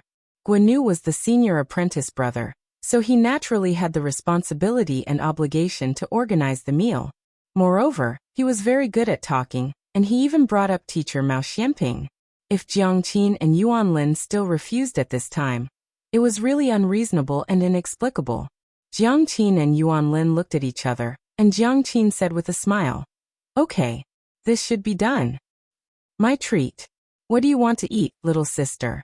Huang Yida put on a cool face, and his forthright manner when he spoke was very likable. "It doesn't matter what we eat," Jiang Qin said with a smile. "However, we have to invite teacher Mao. Just now, senior apprentice brother Gua said that this is our first gathering. If we don't invite teacher Mao to such a meaningful gathering, how sad will he be? Invite the teacher?" Guan Yu and Huang Yida had a look of rejection. Who would want to eat with the teacher? "Yes, we like to eat with the teacher," Yuan Lin said happily. The eyes of the 2 girls became bright. The teacher they liked to eat with was called Fang Yan. "I'll make the call." After Jiang Qin said that, he took out his phone from his pocket and dialed Mao Xianping's number. Mao Xianping had just separated from his students. He was a little surprised to receive a call from Jiang Qin. Jiang Qin and Yuan Lin were recommended by Xiachen. He valued Xiachen a lot, and he valued Jiang Qin and Yuan Lin as well. After listening to Jiang Qin's words, Mao Xianping smiled and thanked him, but he still refused the students' invitation to dinner. He was a very famous musician in the country, and had endless social engagements every day. Tonight's dinner had been arranged a week ago. After hanging up the phone, Jiang Qin put his mobile phone into his small bag. He looked at Guan Yu and said, "Senior brother Gua, teacher Mao has no time tonight. Ask us out next time. Then let's eat first." Guan Yu looked regretful, but he was overjoyed in his heart. "That's not good," said Jiang Qin. "Since teacher Mao said next time, let's wait until next time. Yuan Lin and I are going to meet a friend." Yes. We made an appointment in advance." Yuan Lin nodded repeatedly. "Senior brothers, I'm sorry." The 2 girls jumped away. Guan Yu and Huang Yida stood in the same place and looked at their backs in a daze. "What a smart little girl," Guan Yu said with a smile. "She's young, but she has a lot of ideas. She refused us and left us speechless. This is treating us like wolves." Huang Yida said with a bad face. "Teacher Mao doesn't have time, but they don't have time? Teacher Mao isn't here, and they don't even have the guts to have a meal with us?" Guan Yu looked at Huang Xianping with a smile and said, "Are you a wolf?" "What about you?" Huang Yida asked. "The revolution has not yet succeeded. Comrades still need to work hard." The 2 waved their hands and walked in opposite directions, one on the left and one on the right. Dead leaves fell, and a thick layer of leaves piled up on the ground. Not knowing whether the cleaners were too lazy or deliberately adding a touch of romance to the autumn, no one swept the leaves into the trash can. Therefore, the campus couples held hands and stepped on the leaves, making clicking sounds. Every step made people feel happy and joyful. The naughty girl ran on the leaves, and with a kick of her toes, countless leaves flew all over the sky. Jiang Qin also liked to kick the leaves. Every step she took, she stepped deeply, and then kicked the leaves in front of her toes out. It was as if she wanted to kick out the troubles in her heart. "You don't like them?" Yuan Lin took Jiang Qin's hand and walked quietly on her right side. "What?" Jiang Qin was thinking about her own thoughts and didn't hear her friend's words clearly. Yuan Lin was a little angry and raised her voice and said, I asked you if you don't like Guanyu and Huang Yida. Jiang Qin thought about it and said, It's not that I don't like them, but it's not that I like them. You probably don't like them? Otherwise, why did people say that you refused to have a meal with your classmates? Yuan Lin, you didn't notice that when you were playing the zither, Huang Yida looked at you with a strange look. I noticed it too. When you were playing the zither, Guanyu looked at you with a strange look. It was as if he blinked his eyelashes and there would be tenderness and honey falling out. I thought I was the only one who had such a feeling. It turned out that you also had.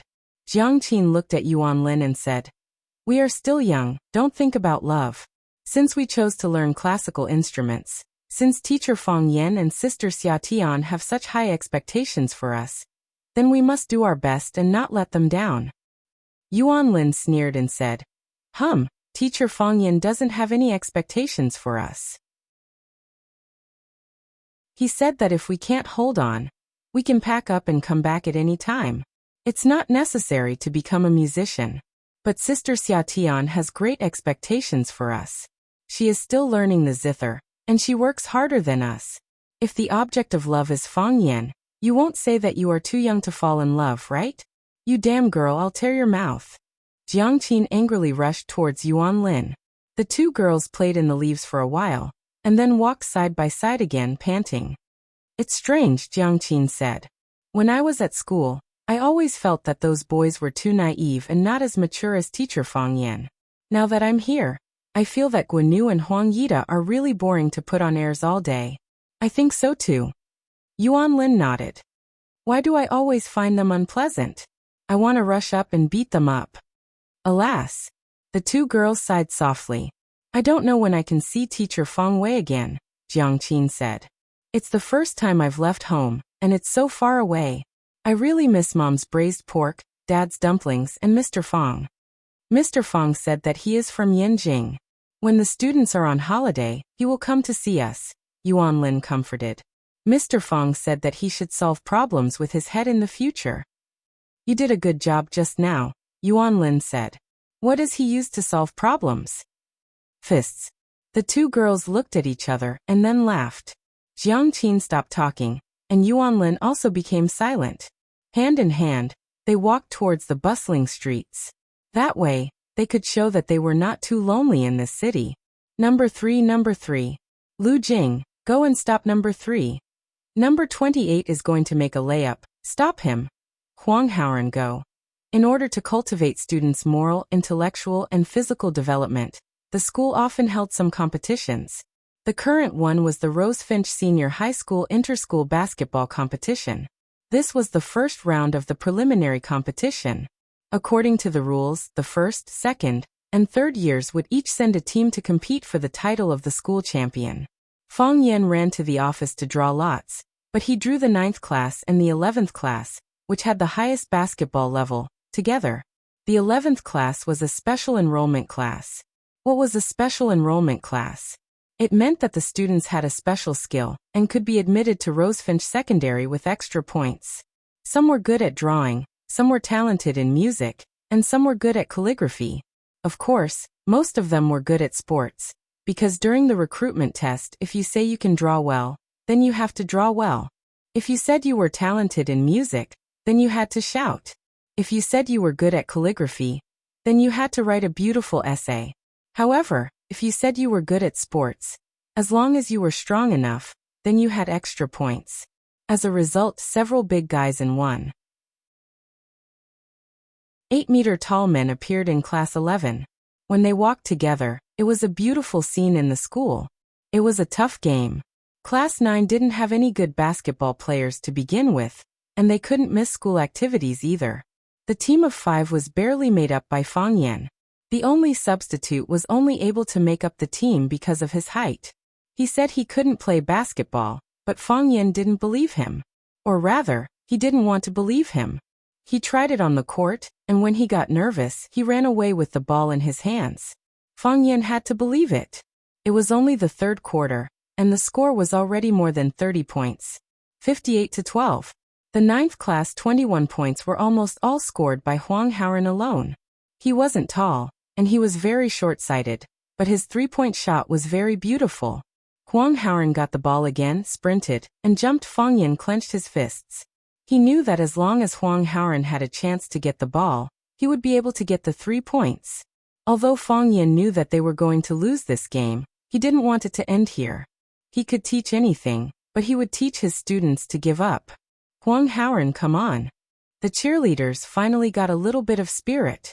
They were also stunned by the 11th class. The gap was getting bigger and bigger, and their voices were getting smaller and smaller. Finally, there was no sound. If it weren't for Fang Yan's strict discipline, they wouldn't want to watch anymore. Huang Haoran raised his arm, and his wrist gently hooked. Bang! A giant appeared in front of him, and slapped the ball on Huang Haoran's face. Pa! Huang Haoran's body fell on the solid concrete floor, and he didn't move. Chapter 246. While the others were shocked and at a loss, Fang Yan had already run toward Huang Haoran. He didn't casually carry Huang Haoran's body. He just squatted down and shouted, "Huang Haoran! Huang Haoran!" Huang Haoran finally opened his eyes. With a painful expression on his face, he said, "Teacher, he broke the rules." He wanted to raise his right hand to show Fang Yan, but he couldn't lift it. His back hurt badly, as if his spine was about to break. Fang Yan didn't need to lift it up to see that Huang Haoran's right hand was purple and red. Even his wrist was swollen. Obviously, the guy slapped the back of Huang Haoran's hand. Because he used too much force, Huang Haoran's wrist couldn't bear the heavy pressure, and sprained it when he fell to the ground. "He's bleeding, he's bleeding." The students of the 9th class gathered around, and looked at Huang Haoran, who was lying on the ground with concern. The back of Huang Haoran's head was smashed, and the blood stained the dark cement. It looked a little shocking. It was good that he could talk. Fang Yan picked up Huang Haoran and said, "I'll take you to deal with it." In order to do a good job of protection, the school doctor patrolled around several competition courts. Seeing an injured team member, he immediately went to the court to treat him. The team doctor was invited by the students. After checking Huang Haoran's wound, he said, "It's no big deal. He still knows how to protect himself." When he fell to the ground, his head was stiff. But the injury on his back is serious. I'm afraid he'll have to rest for a few days. Fang Yan checked Huang Haoran's spine. There was no danger of fracture or dislocation. He said, "It's good that he's fine. It doesn't matter if he rests for a few days." After being busy for a while, Huang Haoran was escorted to the infirmary by the study commissary to disinfect and rest. Fang Yan looked at the bulky student who had slapped Huang Haoran, and was now drinking Coke and laughing with his teammates. He walked over and slapped the bulky student's head. Li Hu was angry and shouted angrily, "Why did you hit me? Injuries are unavoidable in a basketball match. I didn't do it on purpose. What right do you have to hit me? So what if he was a teacher? Does that mean teacher can beat people as he pleases?" Tiger Li's teammates were also very angry. A few big guys surrounded Fang Yan in the middle. If there was any disagreement, they would press him down in the middle and give him a beating. Science and technology were getting more and more advanced, but the reverence students had for their teachers and knowledge was getting weaker and weaker. In this day and age, if you dared to run in front of any student and say, "Teacher for a day, father for life," they would spit apple juice at you and call you an idiot. "You want to be my father? It's more like I am your father." Fang Yan's face was very calm. He looked at Tiger Li and said, "I hit your head, not because you injured your classmate. Of course, I am really angry about you breaking the rules and injuring your classmate. If you say you didn't mean it, I believe you. However, even if you are playing against each other, because of your foul, a classmate fell to the ground and got injured. Shouldn't you go over and help him up and apologize? He is not my teammate. He is your classmate, not your enemy. Even if you are standing on the same court, it doesn't mean that you are life and death enemies. Because of your foul, a classmate is lying on the ground bleeding. You are drinking Coke and joking with your classmate. Because the person lying on the ground is not you. The person who is bleeding is not you, so you can have a clear conscience and act without any scruples.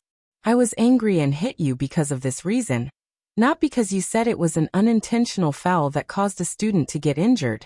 Mr. Fang, what you said is too much." A middle-aged man wearing a Rockets jersey was sitting under a tree. He was dismissive of Fang Yan's words. It is normal to get injured in a basketball game. Even in the NBA, don't big-name stars often get injured and have to have surgery? They're still kids, so it's understandable that they don't think about things as comprehensively. If you use your own standards to demand things from them, and then use your identity as a teacher to beat someone up, do you believe that I'll go to the school and report that you're physically punishing students? The person who spoke was Gu Sini, the homeroom teacher of Class 11. He is also a basketball enthusiast and usually fights with people. From his outfit today, it can be seen that he should be a die-hard supporter of the Rockets. Gu Sini doesn't like Fang Yan very much. The first reason is naturally because of jealousy. They were all the homeroom teachers of the Year 1 students.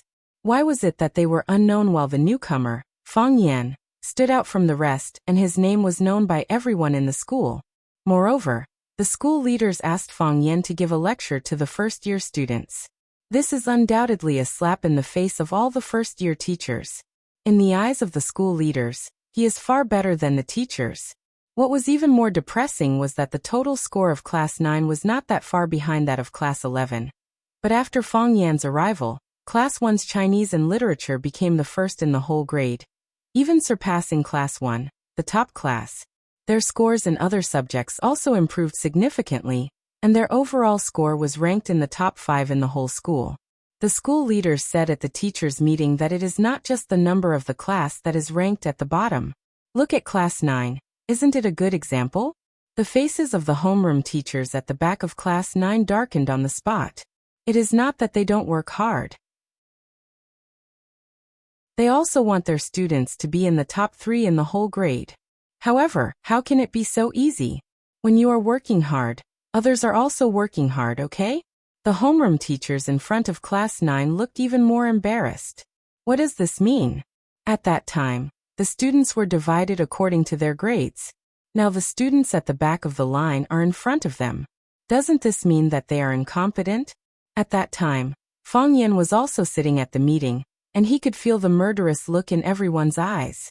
The Norwegian fishing boat returned to the harbor, but the sardines caught by the fishermen were already dead. Only the sardines caught by Hans were still alive. It turned out that Hans put a few catfish, the natural enemy of the sardines, into the transport trough together with the sardines.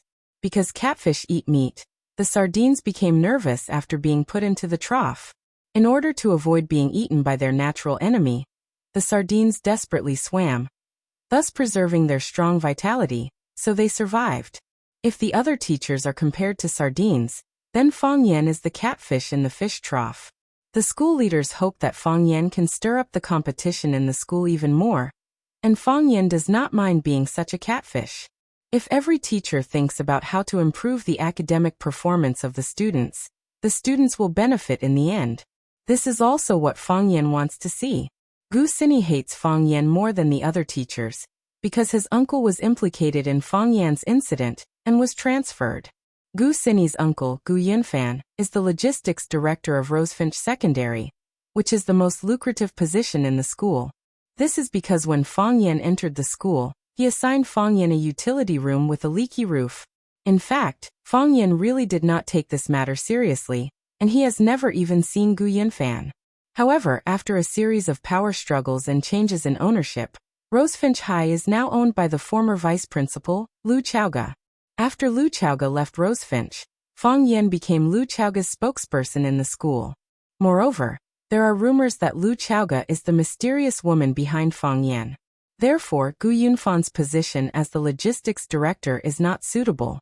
After the school leaders' research and adjustment, Gu Yunfan is now the vice chairman of the school's education committee, a position with a low-level, low-salary, and almost no authority. Gu Yunfan is holding back his anger in his heart, and scolds Fang Yan several times at home. Gu Sini is Gu Yunfan's nephew, and he can enter Rosefinch because of Gu Yunfan's support. Without such a big backer, his heart naturally hates Fang Yan. Fang Yan feels Gu Sini's hostility towards him, but he thinks that he is too good to be pleasing to the eye. Who asked him to be the natural enemy of sardines? Fang Yan looked at Gu Sini with a serious face and said, "Teacher Gu, you can't say that. A great person said that education should start from a child, and the quality of students should be taught from an early age. This has nothing to do with the student's age, and it has a close relationship with whether he has the quality of unity and helping each other. Melt at the age of 4 and Huang Xiang at the age of 9 know how to use the fan to warm the quilt. Teacher Gu said that NBA teams often have players who get injured because of fouls and need surgery, but I have also seen players pull up players who don't belong to the same team from the ground. Can't they just pull up their classmate and say hello out of concern? If this is the case, what is the point of us working so hard to pass on knowledge to them? What is the point of such students to our society as a whole? Hearing Fang Yan's words, the other students also echoed in agreement. Yes. This is clearly a performance of lack of quality. This is not playing basketball at all. This is beating people. Huang Haoren's hand is swollen from their beating. The students of Class 9 also gathered around. Tangqing stood behind Li Hu. As long as Fang Yan gave him a look, he could put down this group of guys in the shortest time. Gu Xini knew that his students couldn't stand on the side of reason, so he said angrily, Li Hu is wrong. Didn't you already teach him a lesson? Now it's a basketball game. Do you still want to play? If you want to play, quickly send someone up. If you don't play, we will win this game. Who wants to talk so much with you? Tangqing. Fang Yan shouted. Yes. Tangqing responded and walked in front of Fang Yan. You go up. Fang Yan said. I don't want to, Tangqing said with a bitter face. It's boring to play with them. Isn't this bullying? I want to win this game. Also from now on, don't let them take a single point, Fang Yan said. If they don't realize their mistake, I will never give this victory to them. Gu Xini sneered and said, basketball is a sport for 5 people. So what if Tangqing plays well alone? Chapter 247. Tangqing made a 3-pointer from the distance. Swish. The ball went in. Tangqing dribbled the ball past people. He passed 1, 2, 3, 4, 5 whoosh. The ball went in. Tangqing jumped up and dunked. 2 people jumped up from the left and right sides to intercept. Li Hu roared. Don't even think about it. He jumped up from the front and used his strong body to hit Tangqing. Clang. The ball went into the basket fiercely. Li Hu's body was knocked to the ground. Pa. Until this time, Tangqing's body landed lightly on the ground. He flipped his hair back in a carefree and unrestrained manner, not even a drop of sweat falling down. This made Tangqing feel a little regretful. If he shook his hair to shake off a few drops of sweat, the effect would be better. Of course, for him this was enough. Tangqing, Tangqing, Tangqing. The cheers of the students almost overturned the court. Tangqing's name resounded throughout the campus. There were also countless students rushing towards the court. Of course, most of them were girls. Tangqing was originally Rosefinch's most handsome boy, but he was usually low-key. He rarely showed his talent in any aspect. Today, under the pressure of Fang Yan, he ran to play basketball. Then the girl's blood and passion were instantly ignited. Handsome facial features, strong body, extreme speed when running, elegance when dribbling the ball, dominance when doing a slam dunk. God, how could there be such a handsome boy? They fainted. The girls felt that they had difficulty breathing and lost all their strength. Tangqing was originally unwilling to play. As a warrior who practiced internal martial arts, he felt that playing basketball with these guys was bullying.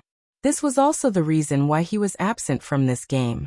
Before, Fang Yan did not think of letting Tangqing play because Tangqing would lose his competitive spirit when he played. He could win the whole game by himself. The existence of other teammates was meaningless. At that time, this competition would become his own game, and it would be quite boring for the others to play. However, after Huang Haoren got injured, Fang Yan decided to teach those who didn't know how to respect others a lesson. If they don't reflect on their actions, they don't deserve the glory of victory. Sure enough, after Tangqing left the stage, the situation became one-sided.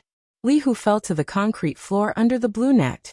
The basketball fell from the blue net and landed heavily on his body. Li Hu gasped for air, feeling his heart beating fiercely. He looked at Tangqing with fear in his eyes.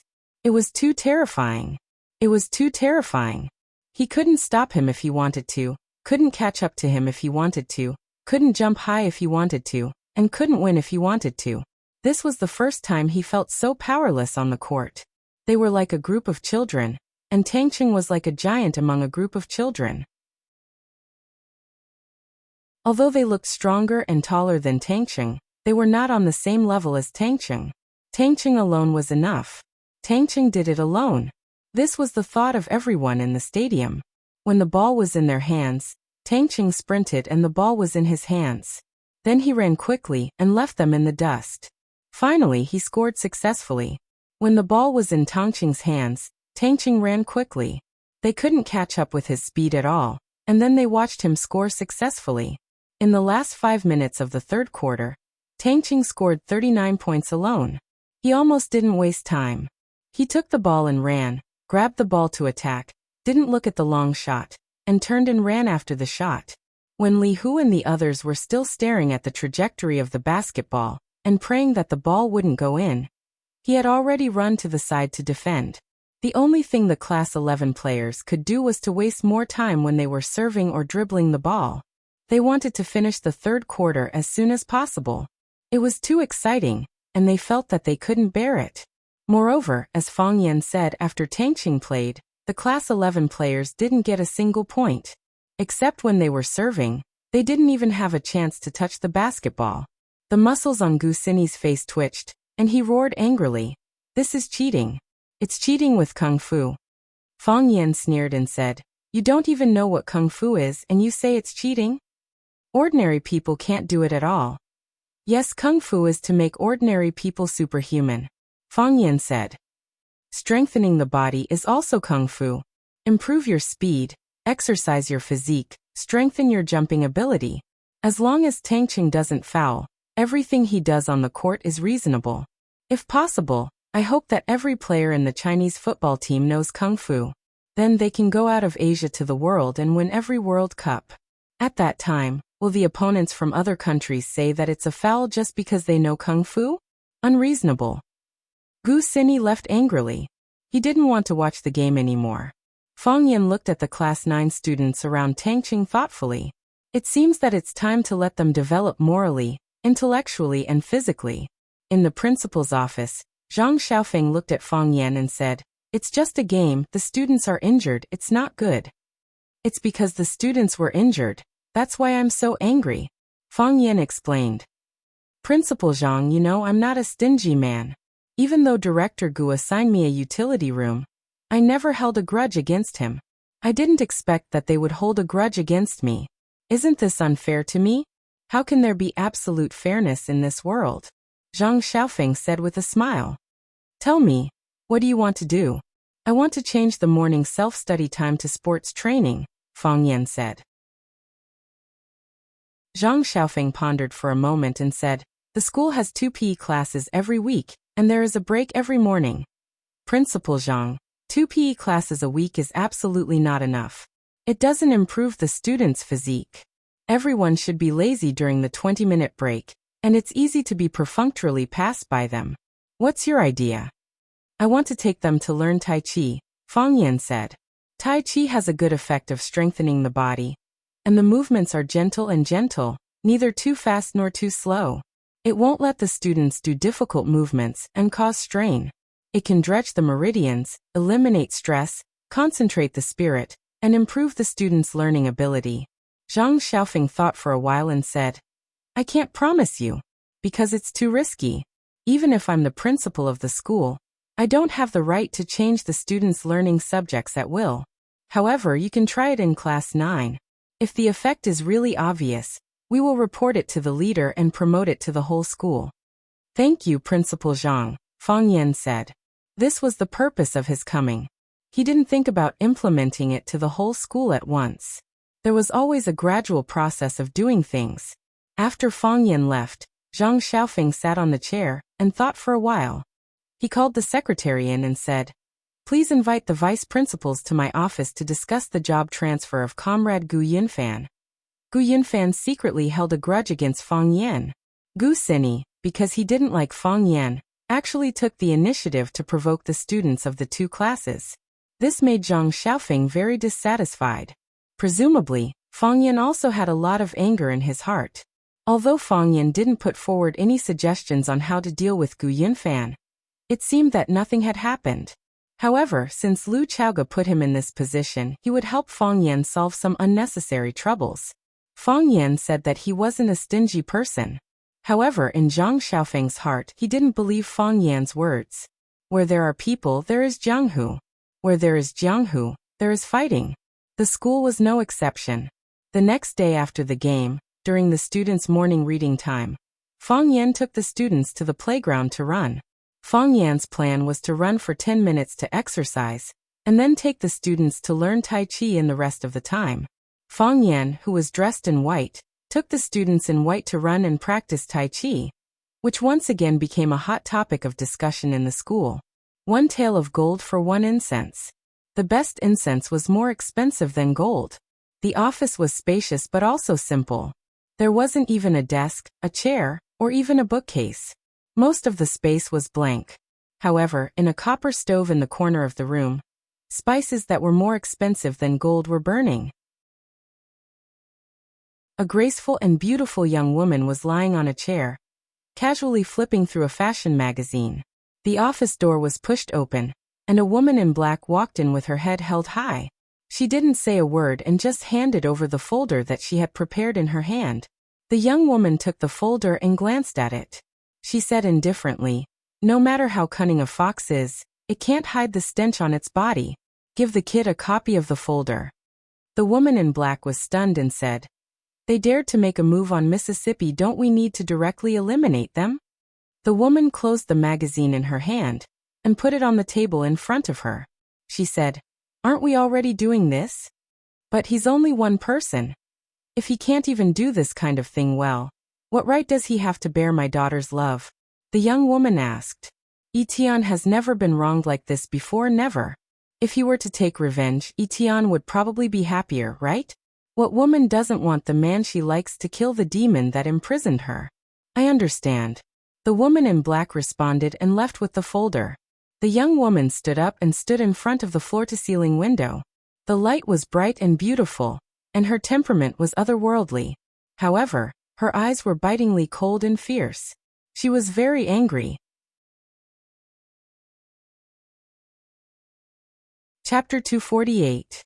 Are you saying that you and Chaoge aren't in that kind of relationship? Grandma looked disappointed. She had only taken 2 bites of the porridge in her bowl, and she had already lost her appetite. Putting down her bowl and chopsticks, she looked at Fang Yan eagerly, waiting for him to explain. "No." Fang Yan shook his head. He was having a good time himself. He used to be afraid that his grandpa would pull him into the study to test him on strange knowledge and talk about principles that he would never understand. After Fang Yan became a teacher himself, he no longer had to worry about that. Grandpa would still test him on some obscure knowledge and talk about principles that would never go out of style. However, he no longer had any feelings of rejection or fear. If he could answer the questions, he would answer them properly. If he couldn't, he would humbly ask Grandpa for advice. He no longer hated the principles that he had disdained before, and he could even chew on some of them. Fang Yan reflected on the question carefully and tried to find the answer. The answer he came up with surprised even himself. He had grown up. In the past, when he faced his grandfather, he avoided it with the mentality of a child of the younger generation. Every kid was afraid of their elders. Now that he was facing his grandfather, he was interacting and treating him as an equal adult. "How can I not be?" said his grandma. "Chaoge is such a good girl, and I like the 2 of you from the bottom of my heart. Do you not like her? Or does she not like you? If she doesn't like you, you can try harder. A good girl is afraid of a clingy man. That's how your grandpa got me." Lu Wang, who was eating his porridge, choked. After coughing violently a few times, he said to his wife in dissatisfaction, "Let's talk about the children. Why are you bringing up our old stuff?" Grandma was very angry that Grandpa had called the old story of how he had pursued her in the past. She took away all the dishes on the table and said, "I'm just giving an example. Why are you so sensitive about it? The things in the past were all old seeds and grains. But today the old seeds and grains were not going to serve you. I'll be taking these appetizers away. You can let the new sesame seeds and new grains serve you. You old woman. Although Lu Gong had a stubborn temper, he was extremely tolerant and considerate to his wife. He didn't smile at outsiders, but he accompanied his wife to go grocery shopping every day. Now that his wife was angry, he also realized that he had said something wrong and said, "Why should we get involved in the affairs of young people?" Lu Gong was very cunning. He changed the topic to Fang Yan and Lu Chaoga. Sure enough, his grandmother was fooled and said, "Can I not get involved? I've always treated Chaoga as my granddaughter-in-law, but she's gone just like that. Who wouldn't be angry after encountering something like this?" She then stared at Fang Yan and said, "I wasn't before, but that doesn't mean I won't be in the future. You're not married, and neither is little Lu. Just as well. If you don't like her, I'll have to talk to you. You don't even like Chaoga? What kind of person are you looking for?" After a pause, his grandmother looked at Fang Yan in horror and said, "You can't possibly like that female student, right?" "What female student?" Fang Yan was surprised. "Don't try to fool me. I've asked around. It's said that you have a good relationship with a girl whose surname is Qin. Fang Yan, let me tell you, she's still a child. You're a teacher now, and a teacher should act like a model. Don't hurt others or yourself." Fang Yan wanted to bang his head against the wall and said, "Grandma, I know who the female student you're talking about is. But I just treat her as my student, and she treats me as her teacher. We have a very pure teacher-student relationship." Was it really like that? Fang Yan felt a little guilty. Moreover, there had been no news from Qin Etian since that day when he disappeared. Was she doing well? Fang Yan felt a little sad. "Is it really like that?" his grandmother asked suspiciously. "I heard it from someone else's mouth. I heard that you two have a scandal. I also have a scandal with Lu Chaoga. You must have heard it too, right?" Fang Yan said grumpily. "Yes. I heard it. Your grandpa and I thought you two were a couple because of the scandal," his grandmother said. "Besides, you're living in the same house. Why can't you be a couple? I'll ask Chaoga to come to our house for dinner tomorrow, and I'll talk to her," his grandmother said. "You don't have to worry about it." Fang Yan felt even more depressed. How could he not care that his grandmother was looking for a wife for him? However, he wouldn't argue with his grandmother. He just needed to make things clear. Why should he make things too intense and hurt the old lady's feelings? After dinner, Fang Yan ran away in a panic. He was no longer afraid of his grandpa, but of his grandmother, who kept urging him to solve the problem of his life.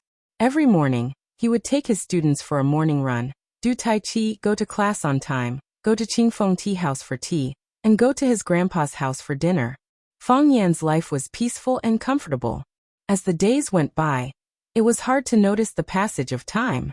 If it weren't for the fact that the decisive battle between Fang Yan and the Chiba army was getting closer and closer, Bailey Lu came.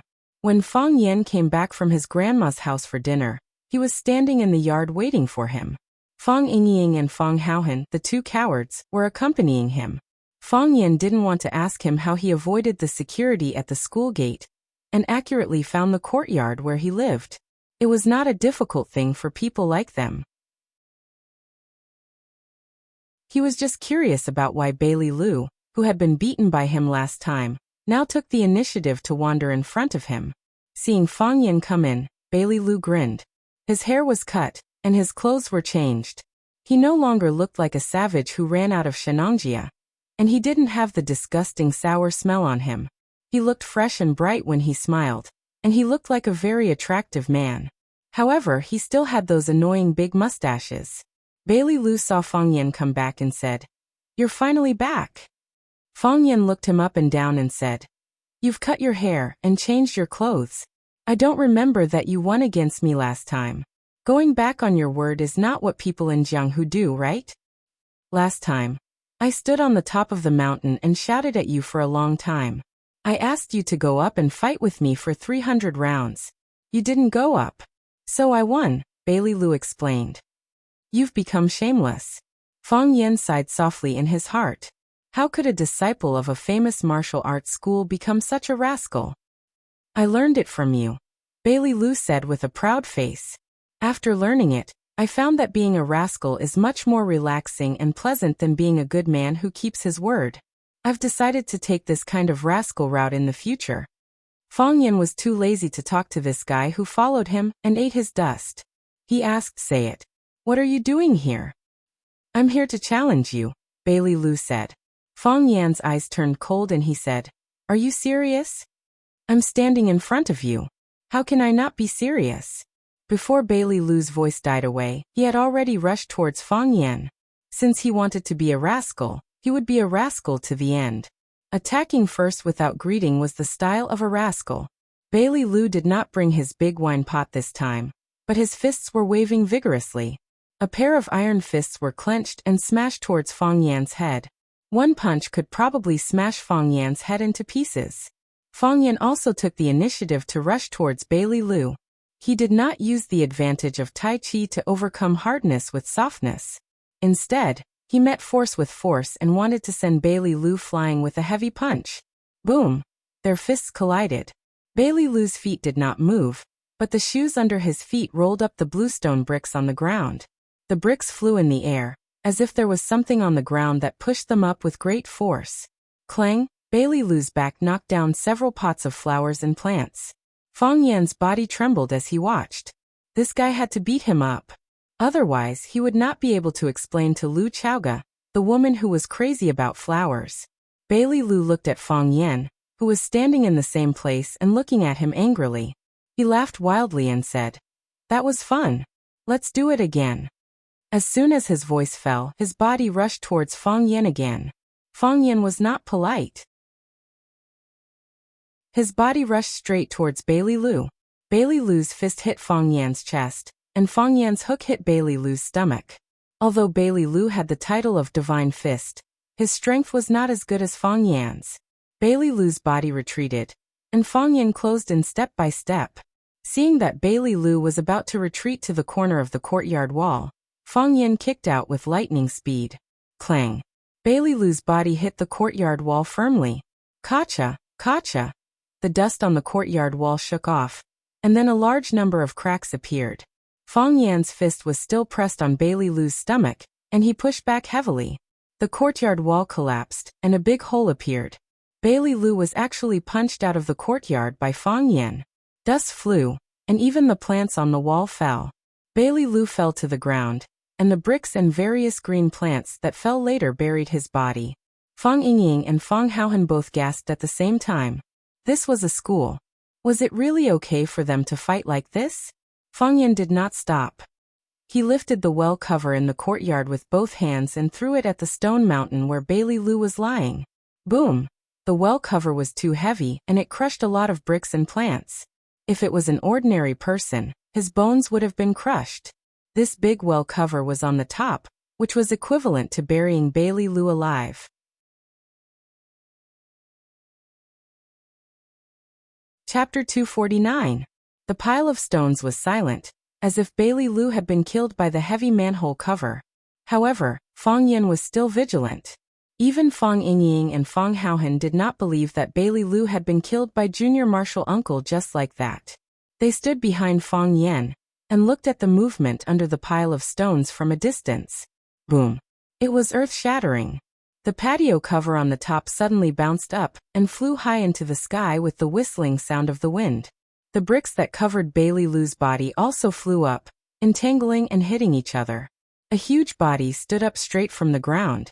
With a kick of his feet, he jumped high into the air. Bailey Lu did not let them down.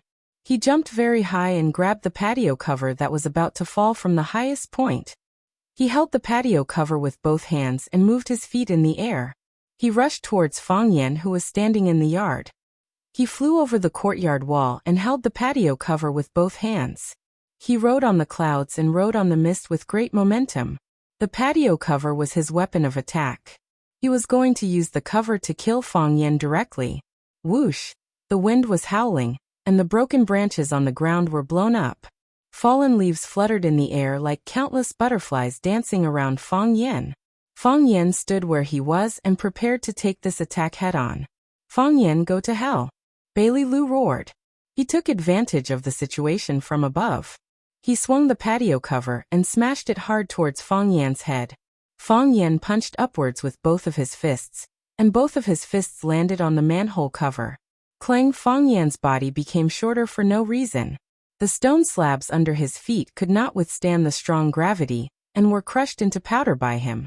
Not only that, under the constant pressure of Bailey Lu in the sky, Fang Yan's body continued to drill into the soil. Now he was up to his knees. Fang Yan's 2 heavy punches landed on the patio cover, and 2 large holes appeared on the cover. His hands were pierced through the holes, as if he had made a natural chain for himself. Bailey Lu was suspended in the air, and his whole body was pressed against the patio cover. He wanted to punch Fang Yan's whole body into the soil. Exerting all his strength, he found it impossible to do so. Therefore, he swung his fist and smashed it against the patio cover. Fang Yan was a nail, and his fist was a nail. He was going to hammer the nails into the soil with a hammer. Fang Yan retracted his fist and punched again. Clang! Both of them swung their fists at the patio at the same time. The patio cover instantly shattered into tiny stones, and the place where they punched was also smashed into stone powder. Fang Yan's body sank again, but Bailey Lu's body was punched into the sky. Fang Yan threw the half-stone cover in his hand toward Bailey Lu in the sky. Then he exerted his strength and his whole body bounced up from the deep pit. He tiptoed and flew toward Bailey Lu, who was about to land. Clang! Fang Yan kicked Bailey Lu away. Bang! Bailey Lu punched Fang Yan's stomach, and Fang Yan's body flew into the air. Crack! Fang Yan lifted Bailey Lu's body and smashed him against a sweet-scented osmanthus tree in the courtyard. The osmanthus tree broke, and Bailey Lu's body fell to the ground with most of the branches. Bailey Lu's face was swollen, and his eyes were like panda eyes. There was a big cut on his forehead, and blood dyed his cheeks and neck red. Fang Yan was also in a sorry state. His clothes were torn and tattered. He looked like a freshly baked Brother Sharp when he went out. Fang Yingying and Fang Haohan were afraid of getting involved, so they hid in the room and didn't dare to come out. They just peeped at the fight through the window. Fang Yan and Bailey Lu fell to the ground, panting. The blood on Bailey Lu's forehead flowed into his mouth, but he didn't intend to wipe it off. He said, "I know you were injured some time ago, and I know you're angry. I know you need to vent your anger to face the challenge of the Qianya army. Fang Yingying and Fang Haohan can't do it. They're not strong enough. I'll come over and fight with you. I'll let you beat me up. Do you feel better now? You've vented your anger, haven't you? We're on the same side, and it's just a matter of not changing clothes for a few months and not getting a haircut for half a year. Even the Japanese dared to bully us. We can't be careless about this. Beat them until even their mothers can't recognize them. There's nothing I can do to help you. I'll give you some confidence." Bailey Lu got up from the ground and said, "I usually think you're annoying, but this time, I hope you win." Bailey Lu walked away. Bailey Lu was covered in wounds. It was hard to tell where his nose and eyes were, but he held his head high and chest out, as if he were the proudest man in the world. If he hadn't leaned forward and almost fallen when he crossed the threshold of the small courtyard, he would have been a very charming, chivalrous man. Fang Yan lay on the ground and didn't get up. He looked at the stars in the sky with a happy smile on his face. His body was also covered in wounds, but at this moment he was extremely calm. Fang Yingying called home to ask for help, but it was Yi Ro who came, which proved that his family was still very angry at him for running away. Yi Ro was seriously injured in the fight with the Chiba barracks. Fang Yan knew how powerful Yi Ro was. He had never won in so many years of competition, which could prove a lot of things. Even Yi Ro couldn't beat him. How high was the kendo cultivation of the Chiba barracks? Could he really beat him? Zhang Yuan was attacked by the arsenal.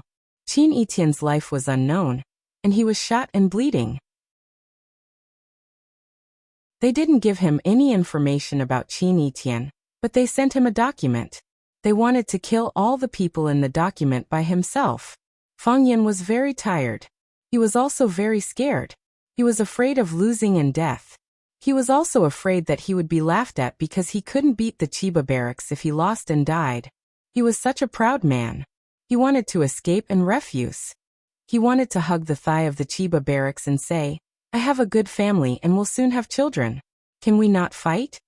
However, he couldn't do that. He could do that to Yi Rou, to Bailey Lu, to the old drunkard, to Tangqing, to anyone in Wuxia, but he couldn't do that to the Chiba barracks. As Bailey Lu said, if they fought among themselves, it was just a matter of not changing clothes for a few months and not getting a haircut for half a year. However, if he lost to the Chiba barracks, then the reputation of all the men in the martial world of Wuxia would be tarnished. If he escaped, then all the men in Wuxia would be disgraced. Therefore, Fang Yan wouldn't give in at all. He not only wanted to win, but he wanted to win fair and square. He was going to fight with his life. He was going to gamble with his life. However, he was also very, very angry. The Chiba barracks, you bastard, you big turtle, you old monster. Why did you come to me? Why didn't you choke to death when you drank water? Why didn't you eat too much? Why didn't you walk to death? Why didn't you cut off your head when you practiced swordsmanship? Bailey Lu came at the right time, and it was necessary. After this battle, he felt refreshed. Now he didn't care about his family's attitude or Qin Etienne's physical condition. No matter what, he had to complete the task given by the Qin family. There was only one thought in his mind: to defeat the Chiba barracks. Fang Yingying and Fang Haohan finally came out. When they saw the big hole in the courtyard wall, both of them showed expressions of lingering fear. This made Fang Yan very regretful. Why did he give them the words heroes as their names? It was such a good word, but it had been ruined by these two cowards. Junior Marshal Uncle was lying on the ground and they didn't dare to stand. Fang Yingying was lying on the left side of Fang Yan, and Fang Haohan was lying on the right side of Fang Yan. Fang Yingying said, Bailey Lu is a good person, but his character is a little bad. Bailey Lu said that Fang Yingying and Fang Haohan were not good enough because they were not strong enough.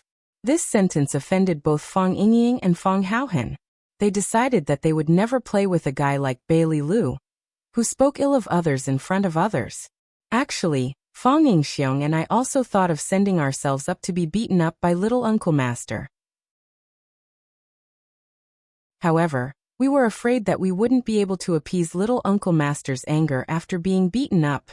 Heroes, heroes. Fang Yan looked at the brightest star in the sky and said, Tell me honestly, do you think I can defeat the Chiba barracks? Fang Yingying said without thinking, Of course.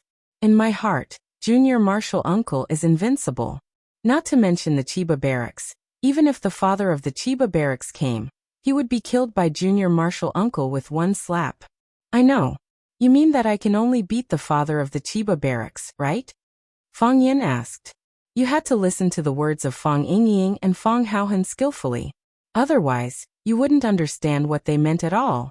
Fang Yingying touched his nose awkwardly and said, Anyway, I think Junior Marshal Uncle must win. I think so too, Fang Haohan echoed. Fang Yan sighed softly and said, You don't think that I can beat the Chiba barracks? Otherwise, why would you go and use that kind of trick on him? I am your Junior Marshal Uncle, so you have to stand on my side and cheer me up. Yi Rou thinks that I can't beat the Chiba barracks, so she came. Bailey Lu also thinks that I can't beat the Chiba barracks, so he came. My parents, Grandpa, and the old drunkard all think that I can't beat the Chiba barracks, so they didn't say anything. Everyone thinks that I can't beat the Chiba barracks, but no one stopped me from fighting him. They don't want me to die, but they can only watch me die. To be honest, I'm not angry at all. If the Chiba barracks challenged Yi Rou wouldn't have backed down. If he challenged Bailey Lu wouldn't have backed down. As long as he challenges the warriors of Wuxia, no one will back down. Martial arts are in the East, and the martial soul is in Wuxia. This is not stupidity, but pride from the depths of our bones. Yes, we are so proud. Even if they were to die in battle, they would not show any signs of retreat or fear towards them. These things should only be shown on them. Fang Yingying, Fang Haohan, if I die, don't be sad for me, Fang Yan said softly, his face shining. Because I will die with pride. Fang Yingying's eyes were wet, and he said in a choked voice, I know, I won't be sad, I will be proud of Junior Marshal Uncle. Fang Haohan's face was full of tears, and his hands tightly grasped the grass on the ground, turning the fresh grass into grass pulp with a fragrant smell, and said, Junior Marshal Uncle, you are my and hero's idol, in the past, in the future, and always. Fang Yan nodded with satisfaction and said, That's it. Practice hard and help me take care of my parents. Don't think about challenging the Chiba barracks to avenge me.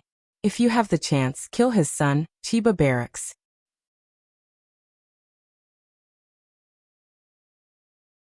Chapter 250. Death is like a lamp going out. This saying is wrong. A lamp could be lit again if it was extinguished, but if a person died and was lit, they would become a jar of bone ash. Therefore, Fang Yen cherished his life very much. Whoever wanted him dead, he would make them die a horrible death. Since there was no way out, then he would move forward with a fearless attitude. Fang Yen knew that if he died, he would definitely die. Yi Gentle would immediately challenge the Chiba military, then Bailey Liu, or Madman Bai from the Bai family, Ho Zhendong, or anyone else. It would be fine if the Chiba military lost, but if they won, they wouldn't be able to return to Japan alive. Although he was unlucky, the fate of the Chiba military division was even more miserable. After understanding this, Fang Yen became happy again. With the knot in his heart resolved, Fang Yen became the normal Fang Yen again. Fang Yen was knowledgeable, witty, and incisive. Plus, he knew how to motivate his students. In his class, there was endless laughter and cheerful chatter. All of the students liked Fang Yan's classes. Even the language teachers who attended his classes a few times had to admit that Fang Yen was indeed a very good teacher. Fang Yen tried not to look at the back row of the classroom, because there was an empty seat there that was very eye-catching. The weather was getting colder and colder, and the students had all changed into winter clothes. In another 2 months, it would be winter vacation, and Fang Yen was about to end his first semester of classes. When the bell rang, the students went out to exercise. After taking a sip of tea, Fang Yen walked to the back of the classroom and sat down beside Chiba Kaori. Chiba Kaori had a sweet appearance and a gentle personality. She wore the custom-made rosefinch uniform, which was very lethal. Although Chiba Kaoru had not been here for long, she was rather popular in school. Some people said that she was the second most beautiful girl in Rosefinch High School. Except for Qin Etienne, no one was more beautiful than her. Some people thought that she was even prettier than Qin Etienne, because Qin Etienne's aura was so strong that they didn't dare to approach him. However, Chiba Kaori was more like an ordinary person. At the very least, they wouldn't feel pressured or nervous when talking to her. And they even dared to joke around with her. Who would dare to joke around with Qin Etienne? Fang Yen took Chiba Kaoru's beautifully packaged Chinese textbook and asked, "Is there anything you don't understand?" "There are many things I don't understand." Chiba Kaori shook her head. The main problem was the language barrier and the cultural differences between countries. Of course, after I understood the meaning of that paragraph, all the problems would be easily solved. It'll just take a little more time. Because you came from Japan, you have to learn more things and put in more effort. Fang Yen said in a calm and gentle voice, like a teacher discussing learning problems with his students. Of course, that was the truth. I know that your real hobby is the tea ceremony, and you put most of your energy into it. This isn't a bad thing. On the contrary, I hope that there will be more students like you in our class. Only when you love something to the bone will you be willing to sacrifice your most precious time and unfathomable sincerity for it. Only then can you become the most outstanding talent in this field. Become the king. If you just want to improve your tea ceremony skills, you only need to learn from Qin Etienne or other tea ceremony experts. You don't need to waste time learning Chinese, mathematics, and Wuxia's politics and history that you're not interested in at all. I've seen your papers, and I can tell from your handwriting that you hate them. But you did it. You don't just want to learn the tea ceremony, you also want to solve a question in your heart. What kind of Wuxia's culture can give birth to a talent like Qin Etienne? Yes. Chiba Kaori didn't deny it. Teacher, I have to go back to Japan eventually. When I return, I will become a tea ceremony master and a teacher. I will explain to them the long history of Wuxia's tea ceremony culture, as well as historical allusions that I'm not interested in, and what we should learn and comprehend from them. Not only do I want to improve their skills, but I also need to enrich their brains. I'll never forget the scene when I had a tea competition with Qin Etienne. She came over in a domineering manner, and gave me her rootless water without hesitation. She wasn't afraid of losing to me, and she never thought about losing to me. I was stuck in a dead end and couldn't get out.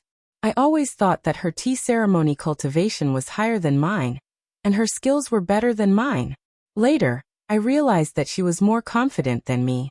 That kind of confidence came from her beautiful appearance, from her noble temperament and huge aura, and even more so from her knowledge and cultivation. This was truly invincible. She's been nurtured by 5,000 years of culture. How can I defeat such an opponent? Fang Yan's eyes lit up. He knocked on the table with his finger and said with a smile, "Congratulations, Chiba Kaori." "Thank you," Chiba Kaori said with a smile. "Mr. Fang, you're a proud person. You're not afraid that I'll take away your knowledge and culture. Every expression and every action of yours is telling me we're no match for you. It's infuriating and exasperating." "Chiba Kaori, you don't understand.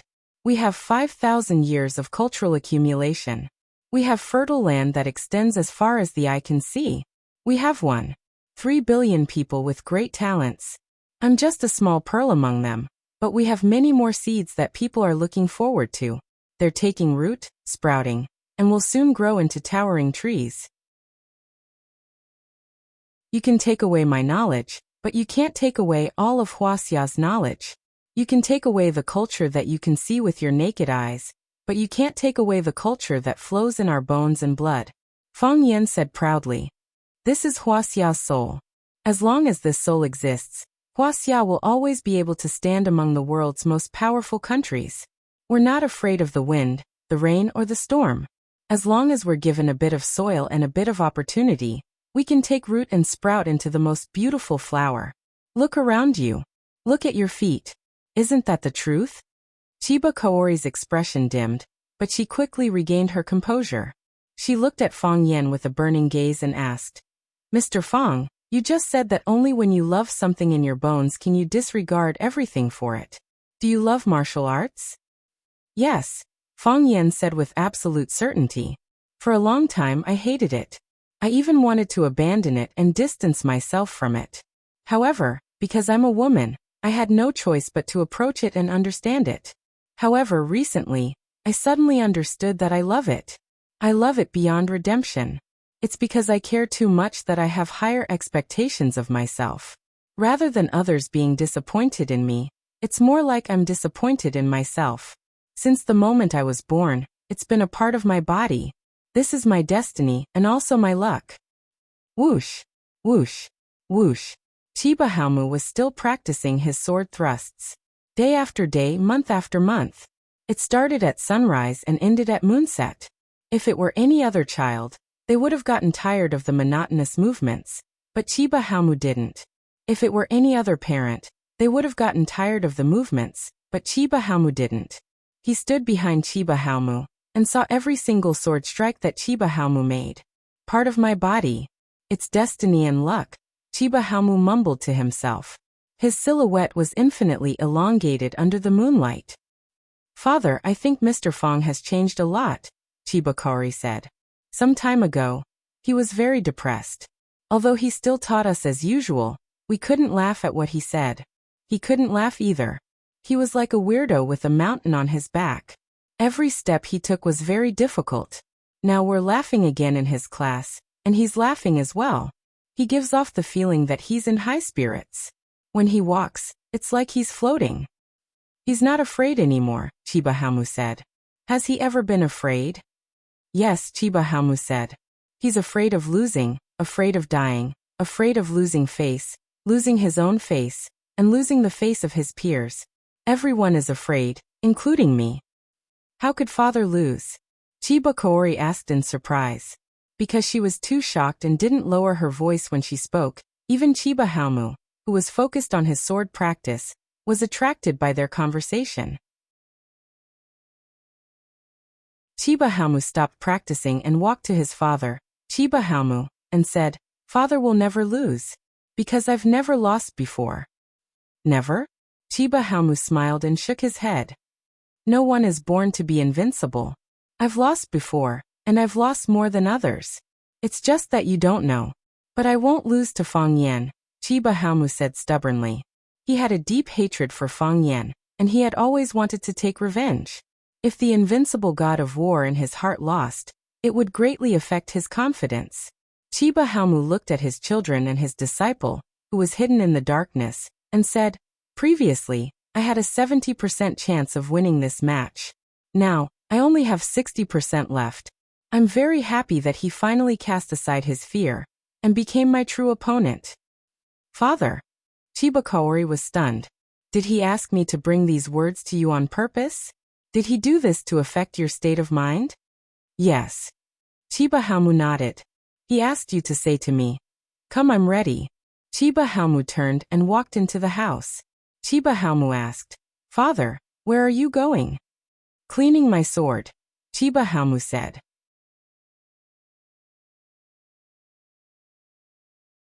Chapter 251. Without a 100% victory. If Fang Yan wasn't on guard, Fang Yingying could knock him down and make him kneel. Confidence, martial arts, physical condition, environmental impact, desire for victory, and even changes in the weather could all affect the outcome of a match. Since ancient times, there had been many examples of big shots being played to death by small shots. Fang Yan knew that Chiba Keiru would bring his words to the Chiba army, and he also knew that the Chiba army would pay more attention to him and this battle. Fang Yan wouldn't mind doing something like throwing a stone into his ethereal state of mind 100 or 200 times. Chaoyan technology had been officially established, and Lu Chaoga was recruiting people everywhere, ready to put the new company on the right track as soon as possible. She had been engaged in the education industry abroad for many years, and after returning to China, she took over as the executive vice principal of Rosefinch High School. She could handle so many students and complicated human relations, so Fang Yan wasn't worried that she wouldn't be able to manage a company well. Fang Yan rarely got involved in Chaoyan Technologies matters, and he didn't even take a look at the company's opening. Although he held valuable shares in Chaoyan Technology, if he was willing to sell them now, the money he could get would be enough for him to live a carefree life. Of course, Fang Yan's shares couldn't be sold for the time being. Moreover, even if he sold them in the future, he could only sell them to Lu Chaoga, or the Tianfeng biological group controlled by the Qin family. Chaoyan Technology, which had the Rubik's Cube technology, couldn't let too many people in, and they couldn't let unfamiliar people in. Otherwise, there would be a thrilling office struggle. Lu Chaoga had just brought the Rubik's Cube out from Longta Group, and it was impossible for her new company to become a new battlefield. However, there were some things that Fang Yan couldn't ignore. It was Fang Yan's first time coming to Chaoyan Technology. According to the address Lu Chaoga provided, he found this not very beautiful but heavily guarded compound. The large stone at the entrance was engraved with the words Chaoyan Technology in gold. Other than that, there was no sign. The big stone was also covered by branches, and the whole company looked very low-key. After registering and verifying his ID at the security booth, Fang Yan was led by a middle-aged woman to a small building in the courtyard. There were many guards in the small building. Not only were there many black-robed men patrolling around, but there were also countless cameras in the open and in the dark. Fang Yan sighed softly. It was quite stressful to work in such an environment. However, he also knew that the Rubik's Cube technology was of great importance. Everyone wanted it. If they couldn't do it in the open, they would snatch it in the dark. For the benefits that would make people jealous, they would do anything. He took the elevator to the 5th floor of the small building.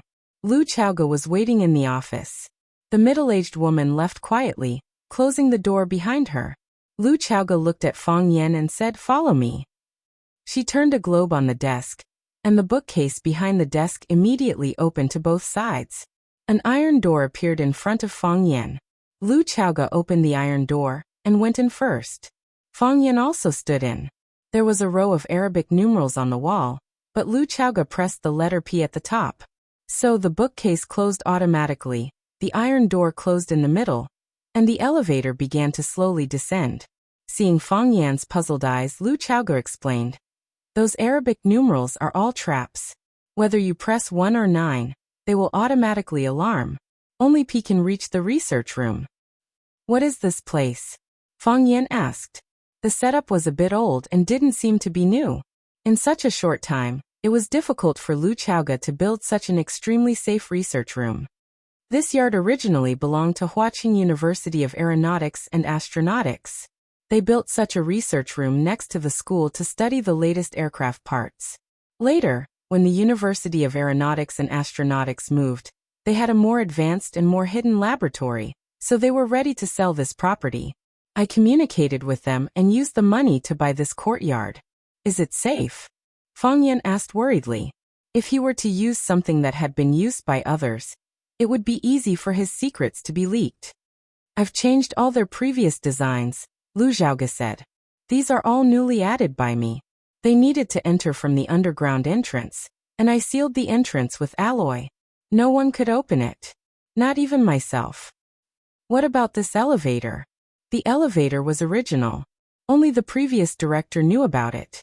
I couldn't bear to remove the setup of the elevator, so I installed the most advanced scent detector from Tianfang Biological Group.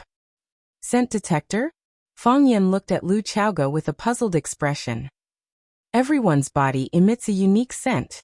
This scent is difficult to imitate and impossible to decipher.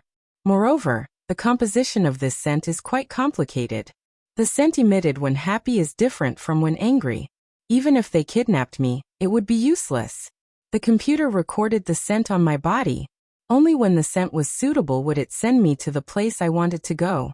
If the scent wasn't right, then it would send you to a death row.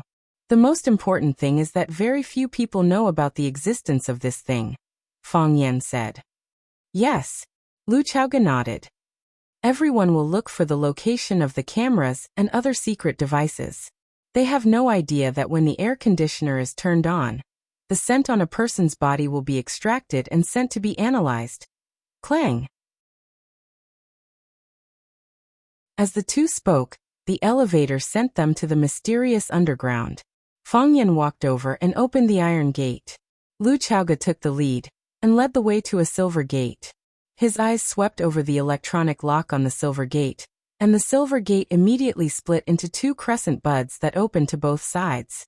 Only then did an advanced and busy underground research room appear in front of Fang Yan. More than a dozen researchers in white coats were sitting in front of computers, typing furiously on the keyboard. There were also some researchers walking around with thick folders in their arms. They seemed to be in a hurry and looked very busy. Lu Qiaoge led Fang Yan straight inside. She didn't greet any staff along the way. She pushed open an office door and walked in. Fang Yan followed her into the room and closed the door behind him. There were already a few people in the room, including a dead man. Dean Lu. A bald man wearing glasses took the initiative to greet Lu Qiaoge, but his eyes were staring at Fang Yan warily. He is our collaborator, Lu Qiaoge said. Zhao Xiqing's eyes flashed with surprise, and he nodded to Fang Yan in a friendly manner. Zhao Xiqing, Deputy Dean of the Research Institute. Lu Qiaoge introduced Zhao Xiqing to Fang Yan. Fang Yan shook hands with Zhao Xiqing and looked at the dead man in a white coat lying on his office chair, as if he was fast asleep. He asked, "What's going on?" "He's dead," Zhao Xiqing said. "How did he die?" "I don't know." Zhao Xiqing shook his head. "When we found him this morning, he was already dead. At first, we thought he was under too much pressure from work, or some other physical illness." "What about now?" Zhao Xiqing pointed to his chest and said, "We found that. It was a flower, a red flower. This flower looked very strange. It was shaped like a woman's sexy and seductive lips." "Lip flower," Fang Yan whispered. "Why is there a lip flower here?" Fang Yan had seen the introduction of the lip flower in the book Flora. He knew that it mainly grew in the tropical rainforests of some countries in Central and South America. For example, Colombia, Costa Rica, Panama, and so on. How did it end up in Wuxia now? "Someone put it in his coat pocket," Lu Qiaoge said. "They deliberately let us know that they killed him. They have the ability to do so." Fang Yan's face also became embarrassed. He had just walked through it once. He knew how strict the security in the courtyard of Chaoyan Technology was. It could be said that it was as difficult as ascending to heaven for outsiders to get here. However, in the deepest part of the research room, someone could come and go freely. After killing someone, they even put a small flower in his arms as a keepsake. This was a blatant threat. Lu Qiaoge looked sadly at the man lying on the chair and said, "His name is Hu Jia."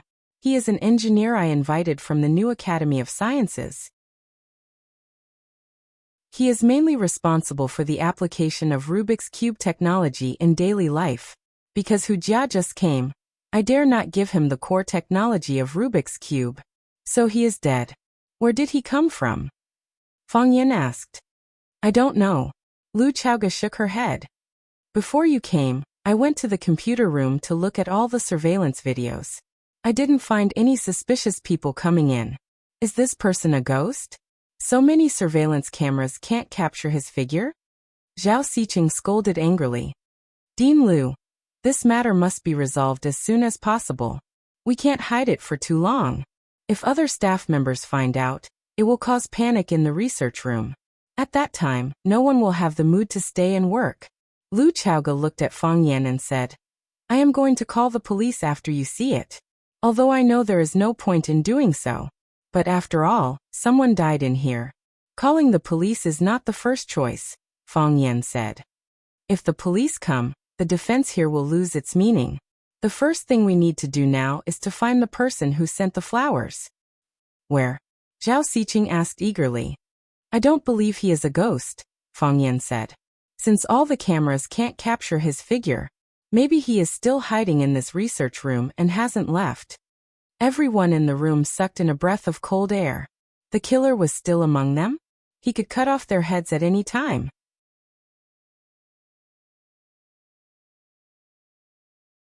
Chapter 252. Are you sure? Lu Chaoga's face was also full of worry. Her company had just opened for business, but a murderer with a ghostly figure had sneaked in. How were they going to work properly? If news of this got out, all the busy staff in white coats outside would probably run away, wouldn't they? Smart people were afraid of death, and the people outside were all first-class smart people. Is he really still in the research institute? Seeing the fear in everyone's eyes, Fang Yan smiled and comforted them, saying, I don't know much, and it's just a little suspicion. Maybe he's long gone. It would be better if he stayed in the research institute. Lu Chaoga had already recovered her calm and sharp state, and said, if he's still in the research institute, then we'll keep him here forever. If he comes and runs away, then he'll be a big problem for us. What the director said makes sense. Zhao Xiqing nodded in agreement. Today they can kill Wuxia. Tomorrow they can sneak in and kill another Wuxia. Every one of our engineers is a treasure, and losing one makes our heart bleed. What's worse is that we can't immediately recruit new people to replace Wuxia's position. Engineers are not masons who can bring back a small group of people just by walking around the market. If we can get rid of him internally, it'll be a good thing. Fang Yan looked at Zhao Xiqing in surprise. This gentle guy actually had a hidden murderous intent in his chest. Zhao Xiqing grinned coldly and said, which new technology isn't coveted by countless people? Domestic and foreign, family and outsiders. I've seen these kinds of dirty things in the past. Fang Yan was too lazy to ask about Zhao Xiqing's background. He just looked at Lu Chaoga and said, how many people are in here? 21 researchers, 47 assistants, 69 security personnel. Lu Chaoga was very attentive to the research institute, and she was responsible for all the staff recruitment. Except for a group of people sent by the Qin family to fill out the team, the others were all recruited by her, so she was very familiar with the data. Should we find an excuse to call them in for a chat? Mr. Fang is also watching from the side.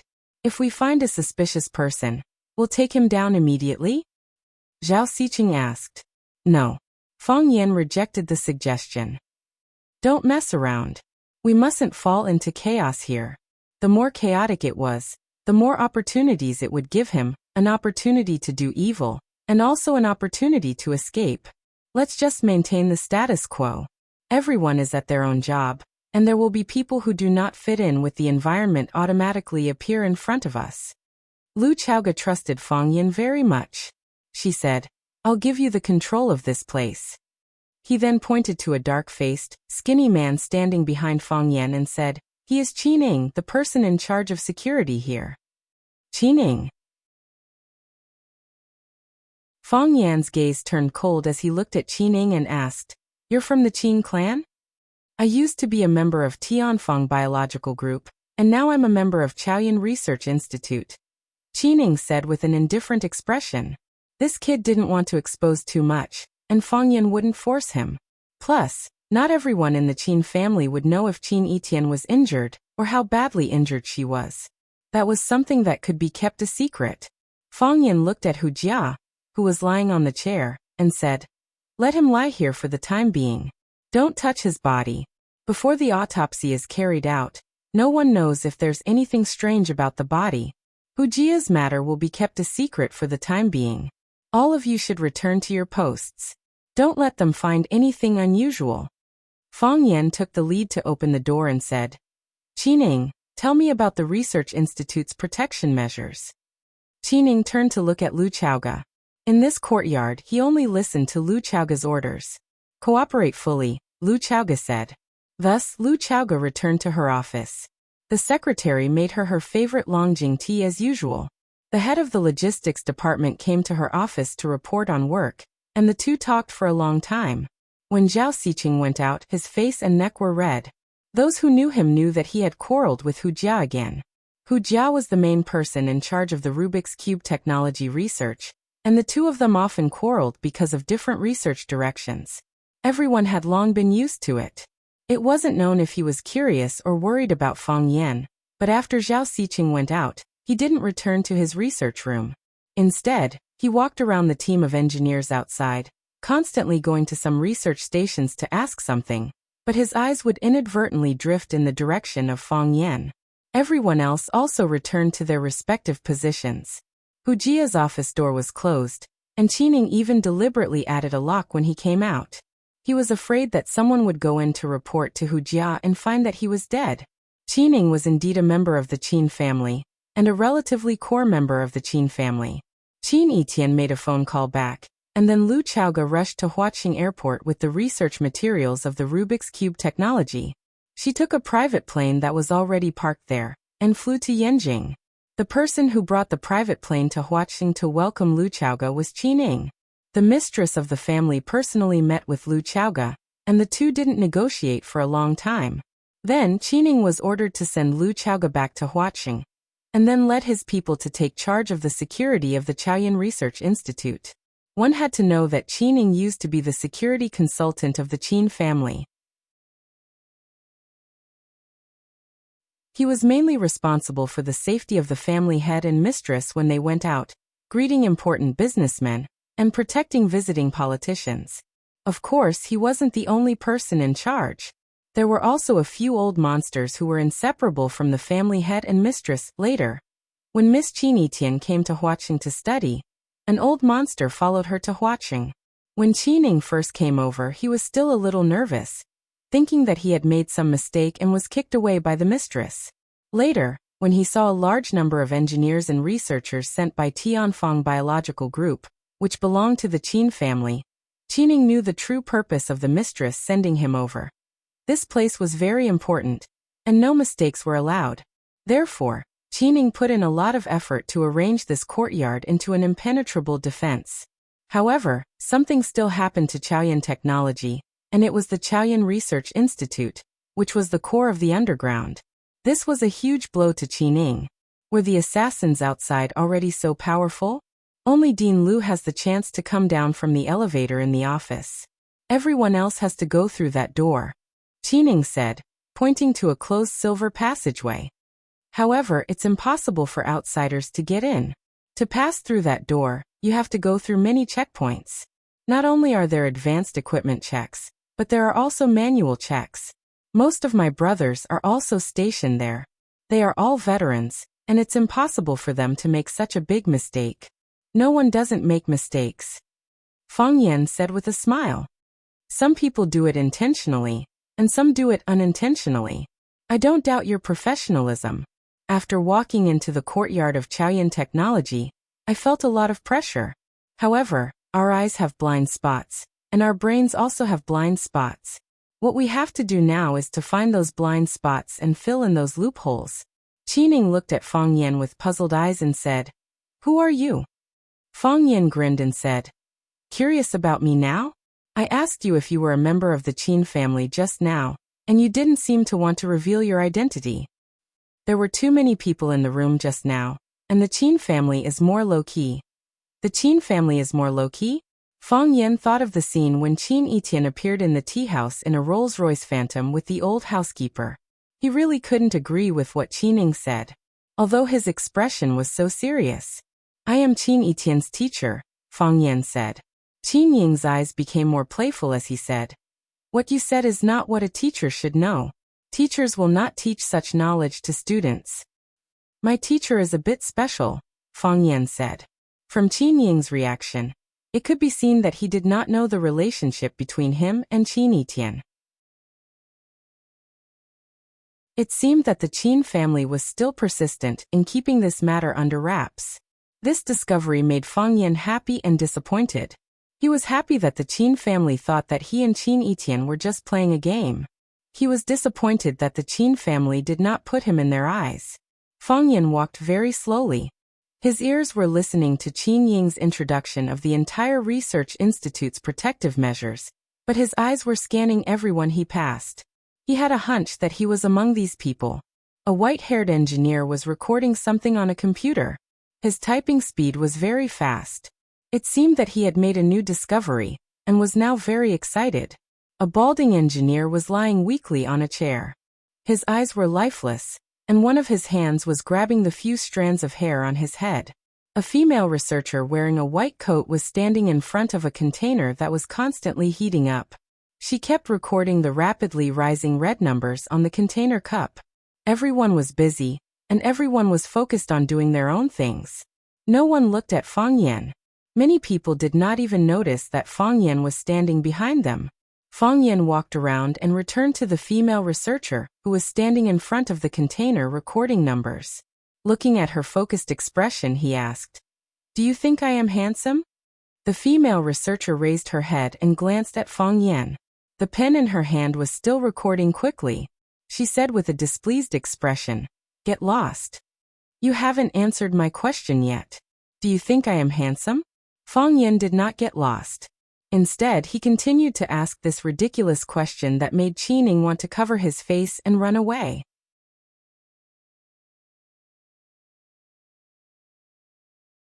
Chapter 253.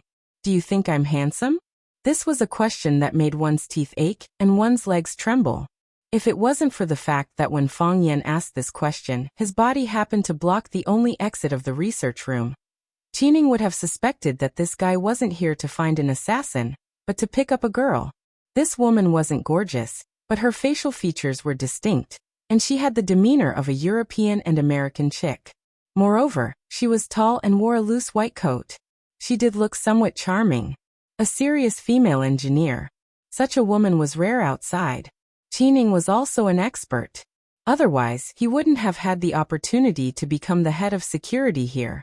Experts all had their unique sixth sense, and Qin Ying's sixth sense told him that there was something wrong with this woman. This was because there was something wrong with Fang Yan's attitude towards this woman. Even though he still couldn't figure out what exactly was wrong with this woman. He made a gesture behind him, and immediately, a few strong young men in black suits came from all directions and surrounded them. It was very subtle, and even the other staff members didn't notice their movements. The woman was completely infuriated by Fang Yan. She closed the folder in her hand and stared at Fang Yan's face in dissatisfaction. She said, "You're not handsome. You're not handsome at all. Pig head and dog face, bear's back and snake's heart, wretched voice, shameless smile. I've never seen a man more disgusting than you. Now you know the answer, right? Get lost. Don't disturb me while I'm doing my experiment." Hearing such a horrible evaluation, Fang Yan wasn't angry at all. He smiled and said, "If that's the case, why do you always sneak a peek at me?" "When did I sneak a peek at you?" The woman was about to explode from anger at Fang Yan. She pointed at Fang Yan and said, "I've been doing boiling experiments all this time. I didn't even notice whether you're a human or a dog. I'm not in the mood, and I don't have the time to joke with you. Get lost, or I'll complain to the director. What right do you bodyguards have to interrupt our work? Do you know how much damage you've caused to the institute by disrupting my train of thought?" Qin Ying stood beside Fang Yan. Although he was helping Fang Yan block off all possible escape routes for the woman, he said to Fang Yan, The institute has a rule that no one is allowed to disturb the work of researchers without reason. This kid was also a slippery fellow. Before things were clear, he was not willing to bear any responsibility. Now that he had reminded Fang Yan that there was such a rule in the research institute, it was up to Fang Yan to decide how things would develop in the future. Of course, since it was Fang Yan's decision, Fang Yan naturally had to bear the consequences. Fang Yan pointed to the glass container and said, "The container can reflect light." Although your gaze was fixed on the container, and you were constantly recording the boiling index on it, I could still feel that you were secretly sizing me up. Of course, at that time, I was only suspicious, but I couldn't be sure that you were definitely looking at me. When I left your research room and walked outside, you raised your head and looked at me. Fang Yan pointed to the glass wall opposite the research room and said, "Don't lie. I clearly saw you sizing me up in that mirror." Fang Yan stared at the woman and said, "Since you said that I'm not good looking, then give me a reason why you peeped at me." "I thought that you were very ugly, so I looked at you a few more times. If I were walking on the street and saw a clown wearing silk stockings or a puppy wearing a red vest, I wouldn't be able to help but look at you a few more times. Is this reason enough?" the woman said with a face full of sarcasm. "I walked through the entire underground research institute, walked past every staff member, and found a problem. Do you want to know?" "What?" the woman asked curiously. "You used perfume," Fang Yan said. "In the entire underground research institute, only you use perfume. Isn't that strange? People like you who are in the field of bioengineering should be very resistant to foreign smells. The lip flower is too fragrant, so you need to use perfume to cover its original smell. Is that right? In your opinion, engineers should be sloppy, not bathing for 3 to 5 days, and not getting a haircut for a year and a half. Is that right? You became suspicious because you saw a slightly more normal engineer? I use perfume because I don't like potions. Although I'm an engineer, I really don't like to deal with these strange and unpleasant potions all day long. I don't like my job. Is that a crime? I don't know which criminal law I've broken. I really don't understand. How can a woman who buries herself in research all day have such a sharp tongue? Is it natural?" Fang Yan said with a smile. "Who are you?" "I don't know what you're talking about," the woman said. "My Chinese name is Luo Lin Na. English name is Jane. Many people here know me. You can also ask Director Lu Chaoga who recruited me or my supervisor, Zhao Xicheng. The institute still has my file. Have I made myself clear enough?" Fang Yan looked at Qining, who nodded and said, "She's not lying. There aren't many female engineers in the institute. We see her going to work every day." This made Fang Yan feel a little strange. If an engineer was recruited through the proper channels, how could she become the lip flower killer? Could it be that when Lu Chaoga was recruiting, she had already found a chance to sneak in? Engineer killer? This kind of profession was rare. The other party was really willing to pay the price. Fang Yan waved his hand, no longer thinking about this question. As long as he caught the person, he would be able to get the answer from her mouth. "Let's talk," Fang Yan said with a smile. "To prove your innocence." Luo Lin Na stared at the boiling test tube and said, "As you can see, I'm in the middle of an experiment. I don't have time to talk to you." Fang Yan looked at the rising red number on the test tube and said, "Unfortunately, it's not up to you." As he spoke, he reached out to grab Luo Lin Na. As long as he had this woman in his hands, he didn't believe that she could play any tricks. At this moment, danger struck. Yes, Fang Yan smelled danger. When he saw Luo Lin Na's eyes turn cruel, he understood that this woman must have a backup plan. "Dodge!" Fang Yan shouted. Qining saw Fang Yan rush out at an extremely fast speed and retreat at an even faster speed, and knew that things were not good. So he followed behind Fang Yan and ran out of the research room. Bang! With a dull sound, the red liquid in the test tube boiled to the extreme, and the test tube could not bear the burden and exploded. Not only did the test tube explode, but the entire glass research room that the woman was in also collapsed. The attack power of the liquid bomb was too strong. The red liquid in the test tube had a strong corrosive effect, and wherever it fell, it would corrode and burn, emitting white smoke. If Fang Yan and Qin Ying's reactions were any slower, they would have been burned into a foul smell. Bang!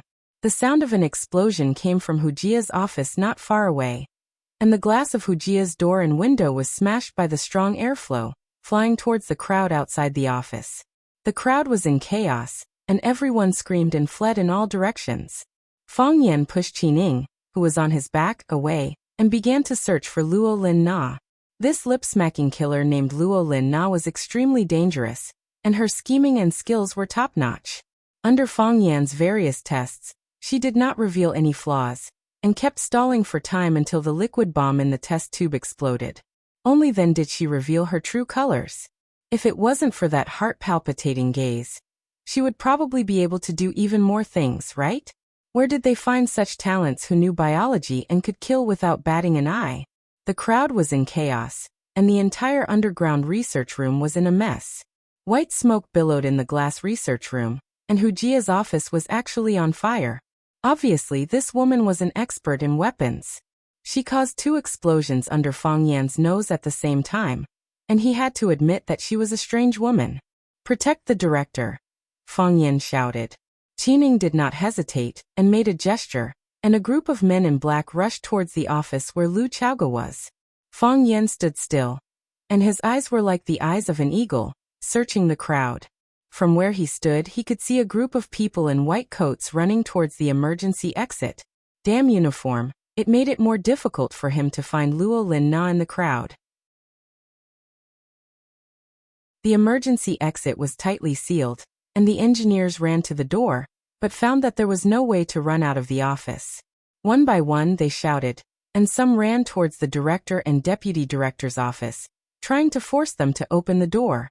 Lu Chaoga and Zhao Xiqing were smart, and no matter how noisy it was outside, they closed the door and did not come out. As long as they did not take the initiative to come out, it would not be easy for the people outside to get out. Smart people are afraid of death, Fang Yan thought. These smart people were indeed more afraid of death than ordinary people. Suddenly, Fang Yan's eyes became fierce. He smashed the glass wall in front of him, grabbed a piece of glass, and threw it at the white figure who was sneaking close to the corner of the wall. At the same time, his body had already jumped high, like a cheetah jumping from one workbench to another. The glass was like a ray of lightning, arriving in an instant. Just as the white figure was about to turn to another corner, the sharp glass cut fiercely stabbed into the back of the white figure. Fang Yan, who was running in the air, could clearly see blood flowing down the smooth glass into the air.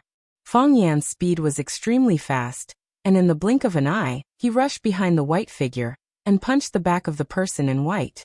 Bang! The body of the person in white flew up and slammed into the wall in front of her. Puff! As she flew in the air, she spat out a mouthful of blood. Blood rained down, and it was unknown whether the sharp tip of the glass had pierced her internal organs, or if Fang Yan's punch had ruptured and displaced her internal organs. Crack! The body of the person in white slammed into the wall, and the sound of bones breaking could be heard clearly. Her body slid down the snow-white wall, and a dark red blood groove was left on the silver-white alloy cover.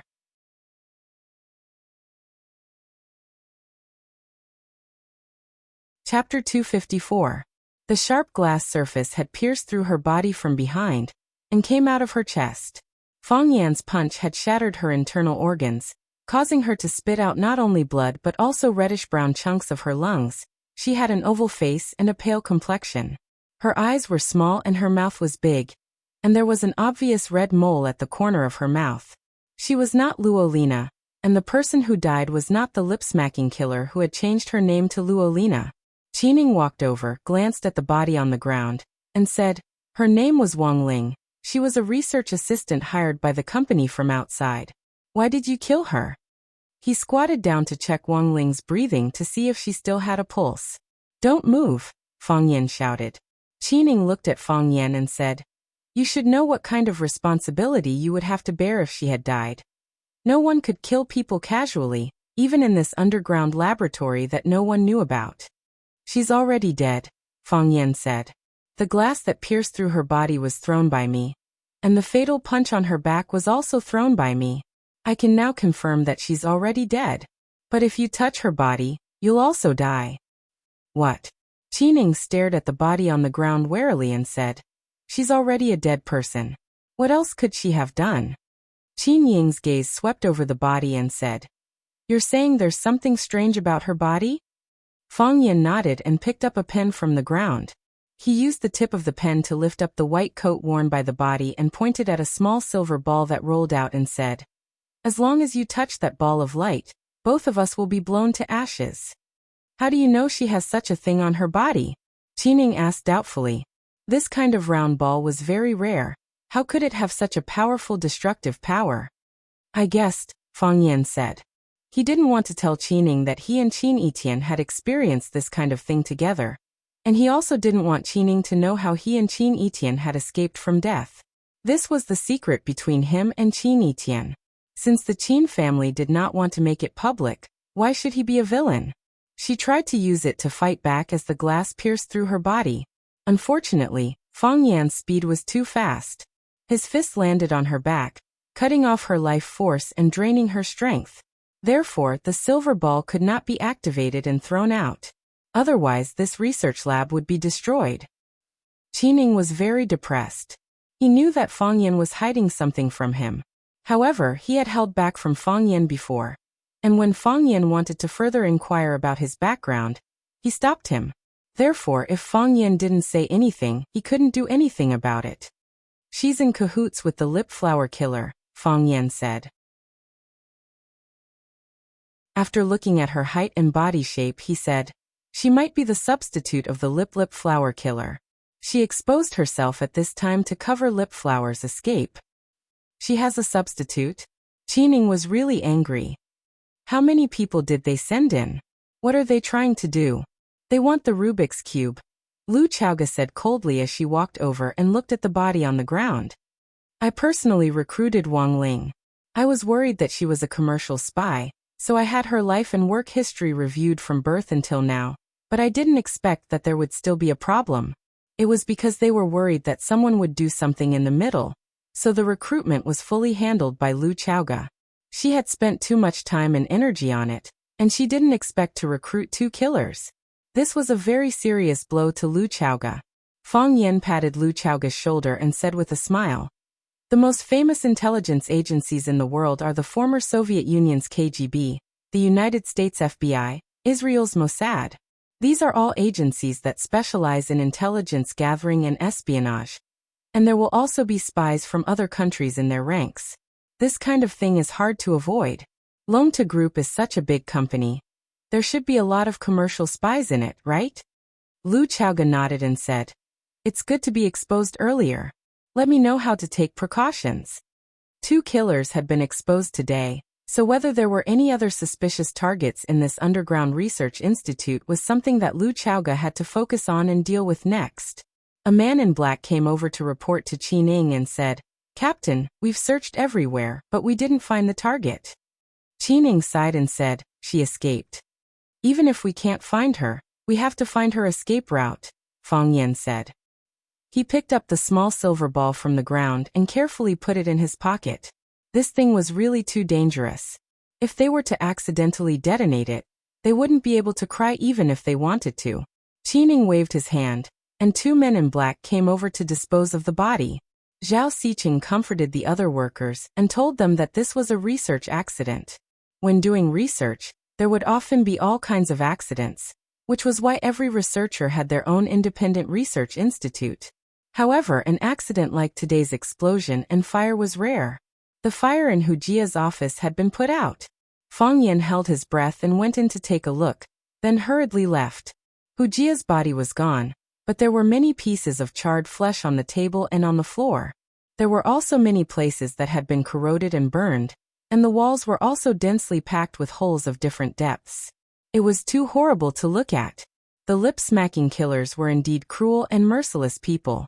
After they killed Hujia, they even planted a bomb in his body. If they hadn't planted the bomb in the body wouldn't have exploded into such a state. Those people had already lost all humanity. Qin surveyed the scene and remembered that when Fang Yin first came, he forbade everyone to touch Hujia's body. He couldn't help but take another look at him. Who was this guy? Why did he know so many things? As a professional bodyguard, He noticed a lot of details that were overlooked by others. Compared to him, he was completely unqualified as a bodyguard. Thinking of the gap between the two, Qin Ying's mood was a little depressed. Fang Yan patted him on the shoulder and said, "I'll leave the scene to you. Don't worry about whether there are other killers inside. The most important thing is to find out the way they entered. Only by blocking this way can we ensure that such a thing won't happen again." "I will," Qin Ying said very firmly. If he couldn't even do this well, he would have no face to stay here anymore. Zhao Xiqing was still comforting people outside. Fang Yan followed Lu Chaoga into her office. Lu Chaoga rubbed her head tiredly and said, "I don't understand. Why did she take the initiative to expose it? If they didn't kill Hu Jia, we wouldn't even know of their existence." "Who keeps the Rubik's Cube?" Fang Yan asked. "I keep it," Lu Chaoga said. "Except for me and my aunt, no one understands the real content of the Rubik's Cube. Moreover, I divided the Rubik's Cube into 2 parts and set up 2 research institutes. I'm in charge of the public, and my aunt is in charge of the other research institute in the dark. All the engineers can only get a part of the research data.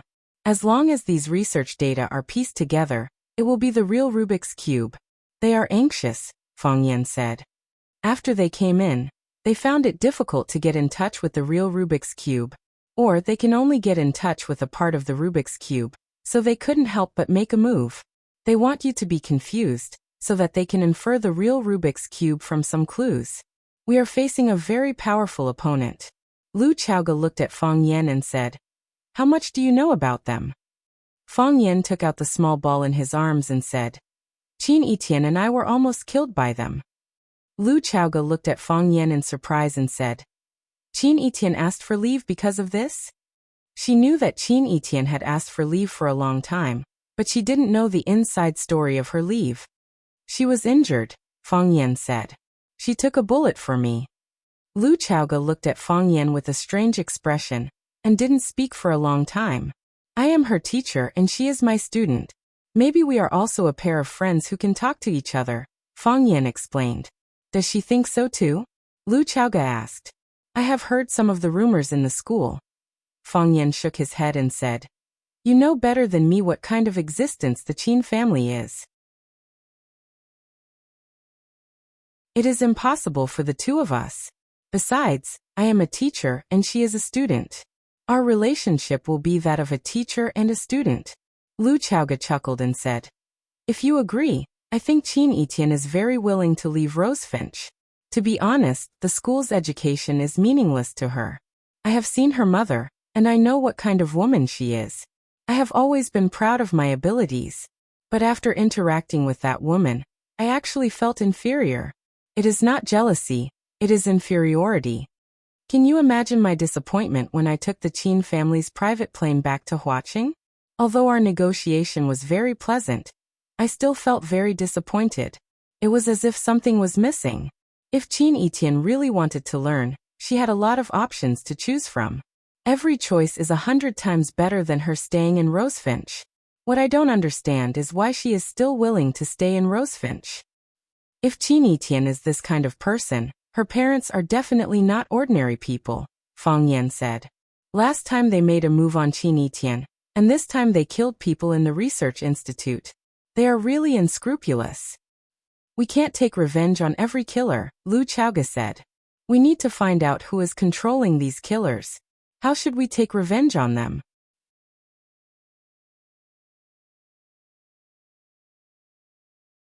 Chapter 255. If you can't think of it, they can't do it. Qin Ying found the route of the lip flower killer's escape, which was through the smoke vent in the kitchen.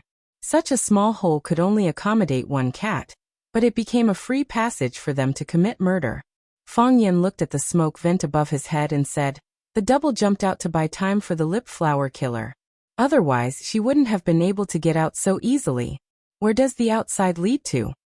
"The bushes leading to the backyard," Qin Ying said. "I've already sent someone to check, but it must be too late. Find a way to seal this place," Fang Yan said. "Not only here, but also the entire underground research institute to find other hidden dangers as much as possible." "I will." Qin Ying nodded. With such a thing happening, Qining had to use 200% of his strength this time. Lu Chaoge had already pulled out all the information on Luo Lina for research and said, "She is indeed a scientist, and she has already produced a research result not long after entering the Chaoyin Research Institute. She has been doing boiling experiments since she came in, and the Rubik's Cube technology does need to find the critical point of seawater boiling." This woman was too scary. Every step she took was preparation for this day. I'm really curious. Who are they? Arsenal, Fang Yan said. A very mysterious killer organization. Lu Chaoge nodded and said, perhaps, when the lip flower entered, they had already studied the Rubik's Cube technology. In order to gain our trust, they let her produce results in a short time. It was also because of that result that I gave her an even more important task. What I didn't expect was that they dared to attack Qin Etian. They knew that the Qin family and we were cooperating on the magic project and couldn't get anything from me. So they wanted to kidnap Qin Etian to get the Rubik's Cube. Although I am the largest shareholder in the Devil Master project, if the Qin family hands over the Rubik's Cube technology to save Qin Etian, I won't stop them. I can't stop them. Fang Yan nodded and said, so it makes sense that a few things have happened consecutively. They originally wanted to kidnap Qin Etian to take away the Rubik's Cube, but the kidnapping failed. They knew the consequences of offending the Qin family. And they also knew that the Qin family would definitely seek them out for revenge. Hiding in the underground research institute was no longer safe, and it was very easy for the Qin family to find them. So they killed Hu Jia to create chaos, hoping to fish in troubled waters to find the real whereabouts of the Rubik's Cube technology.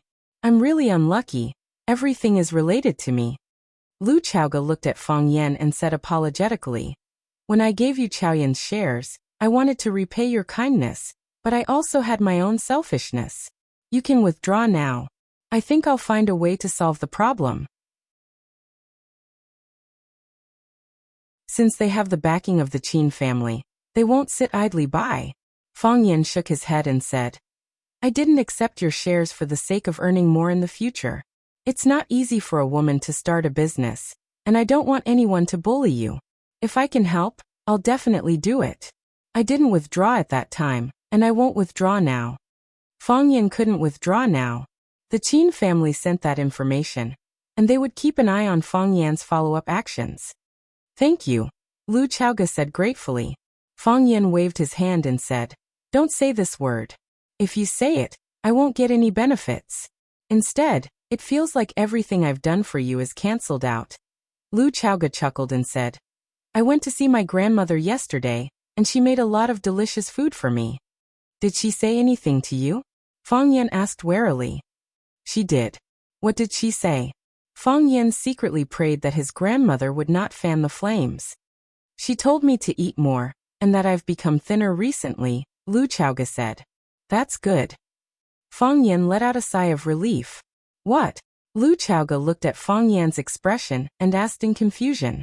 Oh, it's nothing, Fang Yan said with a smile. You still have a lot of things to do, so I won't bother you anymore. You just need to manage the research institute and leave the search for the culprit to me. This is also the result that many people want to see. Be careful, Lu Chaoge said.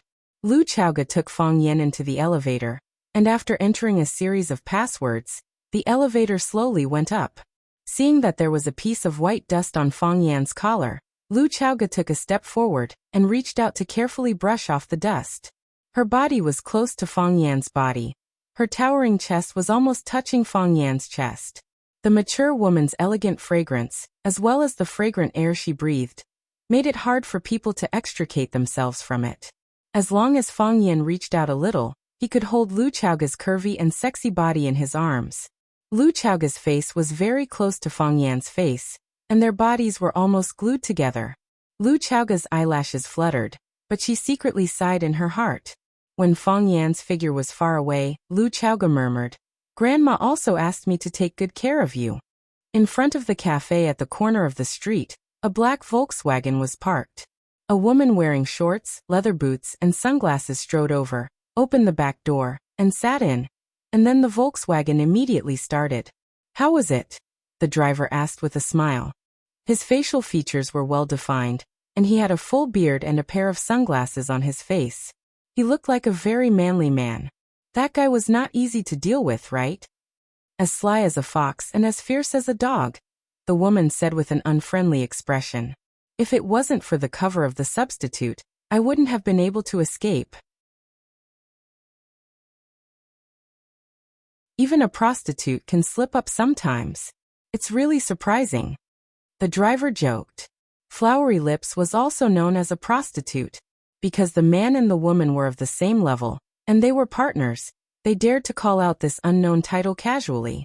If it were someone else, their mouth would have been stuffed with a liquid bomb by Flowery Lips. This kind of opponent is interesting.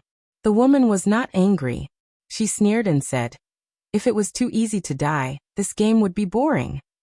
The smile on the male driver's face disappeared and he said, don't act on your own. You should know that we failed to kidnap the Qin family's eldest daughter last time. Although the Qin family did not show any reaction, the more they did, the more worried we were about their crazy revenge. After so many years, who dares to use force on the Qin family? Our task is to take the Rubik's Cube. Don't try to challenge Feng Yan. Feng Yan is not as easy to deal with as we think. If it wasn't because you wanted to get rid of Feng Yan, how could you put yourself in danger? Kill a few people and make them fall into chaos. We just need to stay outside and keep an eye on them. It's safe and effective. You just said that no one dares to use force on the Qin family. For so many years, how many people have dared to use force on our arsenal? The arsenal exploded at the slightest touch. We have to make him pay the corresponding price. It's not too much to take his life, right? The driver shook his head and said, everyone only has one life. Who wants to be taken away by others? Feng Yan doesn't want it either. He doesn't have the final say on this kind of thing. What is fighting? Feng Yan asked as he stood on the high platform and looked at the more than 200 students below. This was the second time he had taught a class. Originally, there was a class in the middle, but it was postponed because he was injured in the 10-feet abyss. If you search for this term on the internet, the explanation they give is, the two sides have armed conflict, attack each other. To be honest, I don't like this explanation. In my opinion, fighting is a kind of spirit. It's the spirit of defiance, the spirit of unyielding, and the spirit of never giving up. If you want to conquer a mountain, without this spirit, you'll probably give up when you reach the foot of the mountain. If you want to conquer the ocean, you'll give up when you see the waves crashing against the shore. If you want to be number one in the whole year, you'll give up when you see a difficult problem to solve. This spirit is the essence of fighting, and it's also the spirit and blood of fighting. You must be wondering why I'm teaching you about fighting today. Because I want to tell you that in fact, fighting is everywhere in our lives. An exam is a battle, a sports training is a battle, some boys fall in love with the most popular campus belle is a battle. Of course, if there's a girl who likes Tangcheng, she may also have to go through a fierce battle. The whole audience burst into laughter. Tangcheng was also laughing, but as he laughed, his face became gloomy.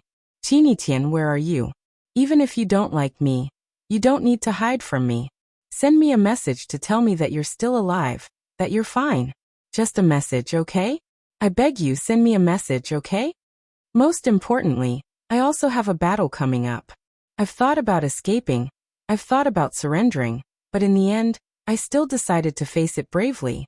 I made this decision because I have the spirit of defiance and injustice in my heart. Mr. Feng, are you going to fight with your rival in love? Mr. Feng, if you like me, you don't have to compete with others. Mr. Feng, what kind of battle are you talking about? Feng Yan waved his hand and said, there are many kinds of battles. If there's a disagreement, we'll fight with our fists and feet. Feng Yan waved his hand at the people behind him.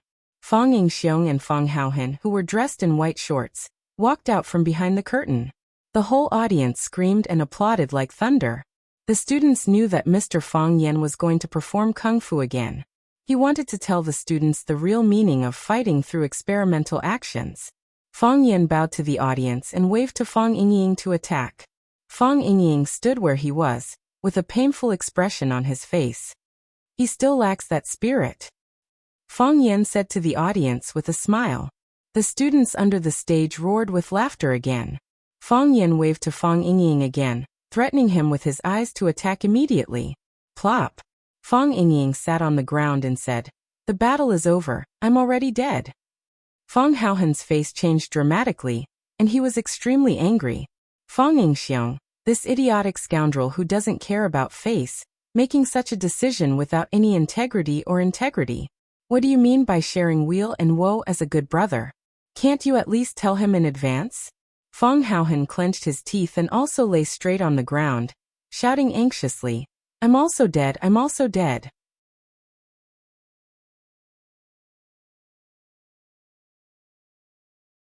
Chapter 256. The muscles on Fang Yan's face would have twitched if he had not been worried about ruining his image as a gentle, elegant, knowledgeable, and considerate Prince Charming.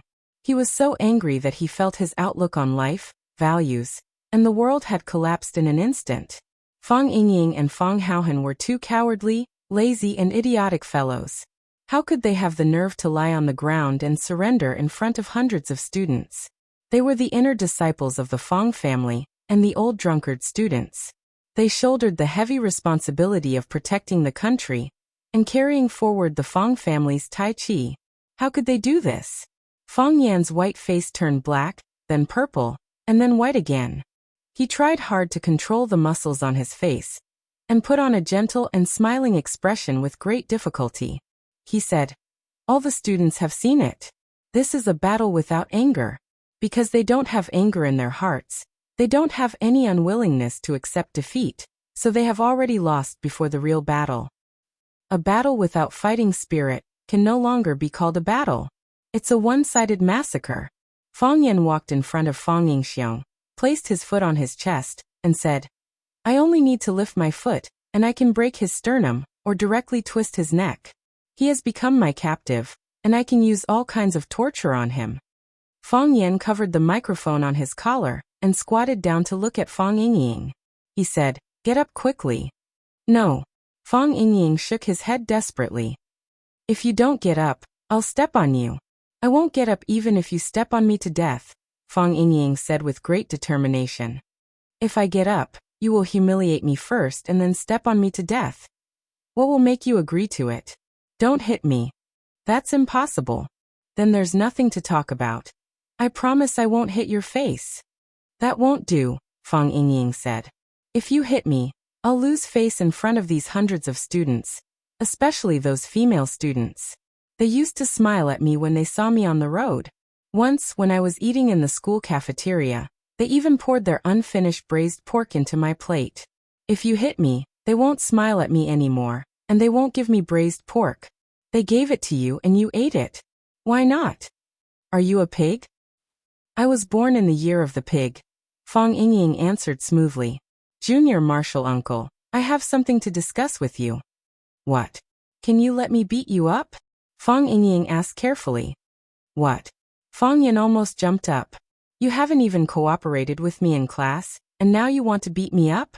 Does he even care about seniority? Look, so many people like you, but Fang Haohen and I are still single. I'm not in a hurry, but Hero is already so old. Let's not talk about marriage and having children. Even if we fall in love and touch a girl's hand. I've only touched Fang Haohen's hand, but I've never touched a girl's hand. Fang Haohen is even more pitiful, he's only touched my hand. So I should let you beat me up, and then countless girls will cry and beg to marry you." Yes. Fang Yingying nodded. "If Miss Yi beats you up, she will become the queen of Rosefinch High School. I've asked around, and many boys like her. Last time when I was walking on the road, there were two guys who ran up to me and asked for Miss Ye's phone number. You're so good at martial arts. If Hero and I can beat you up, we will become the idols of our school. How can you be so childish?"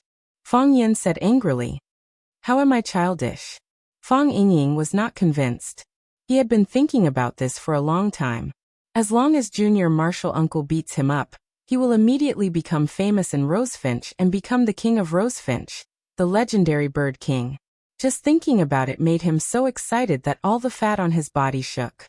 "You think Yi Gentle will become the queen of Rosefinch just because she beats me up? Ask Li Xiaoyan to come and beat me up. See if there are any guys who treat her like a queen."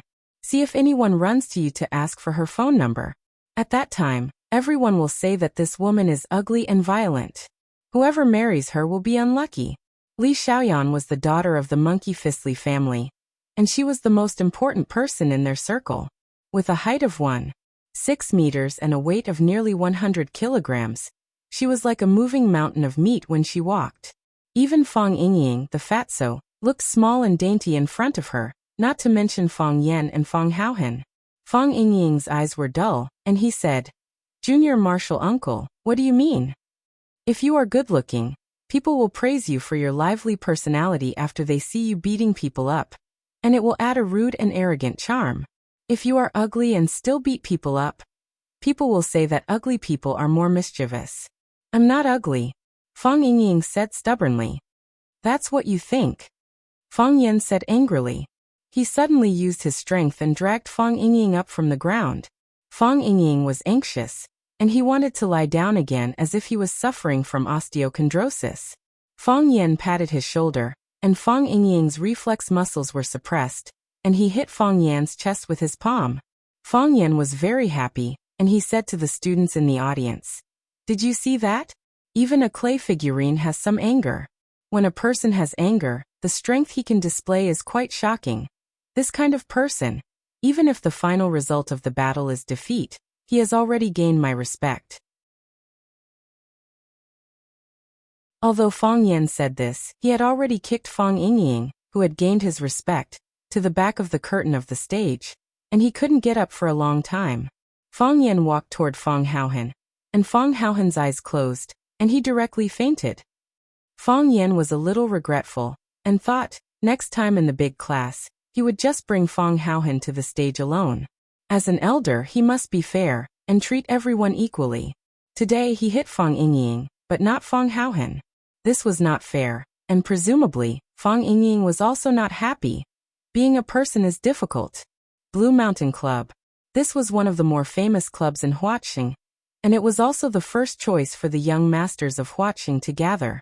There was a rumor that the backer of this club was one of the 4 young masters of Huaqing, but who it was still a mystery. This was because none of the 4 prodigies of Huaqing had admitted that they were related to Blue Mountain Club. There was a big battle recently, have you guys heard about it? A young man with ear studs asked curiously. In his arms was a snow-white, big-breasted loli. The loli was holding a fork in her hand, and she was currently feeding the strawberries on the plate into the ear stud man's mouth one by one. "What battle? Let's hear it." A woman wearing a black dress that revealed her beautiful collarbone asked casually. She was flirting with a handsome British guy beside her. "This is a real battle," the ear stud man said with a face full of pride. Wuxia Tai Chi fighting the Japanese sword god. Doesn't it sound a bit interesting? This isn't like those boxing matches on TV. It's said that it's a real life and death battle between internal experts. Wuxia Tai Chi, Japanese sword god? Someone snorted. In this day and age, even a duo can represent Wuxia Tai Chi? Where did the god of swords come from? Which small East Asian island? The hype nowadays is getting more and more out of hand. Tell me, how much is a ticket? I don't sell tickets. They're fighting on top of Sword Peak. The ear stud man said unhappily. He heard it from a very important person, and the source was definitely reliable. They're quite into it. Why don't they change their names to Shimen Chueshue and Yi Gucheng? You guys don't know, right?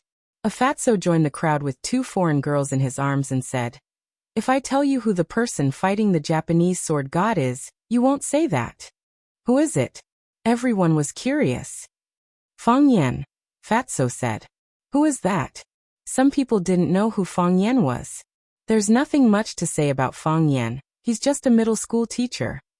Fatso knew how to stir up the audience's emotions. However, this little teacher destroyed Lu Shu, one of the 4 young masters of Huaqing.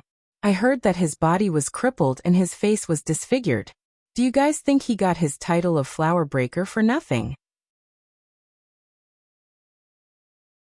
Does that mean you guys understand that this isn't a game? That Fang Yan, why is he fighting the Japanese? I heard that the Japanese came looking for him, who knows? These guys are all brawn and no brains. What can't they do for the title of #1 in the world? Then can we go and watch? The curiosity of the women was fully aroused. When is the competition? Let's go and support that flower breaker.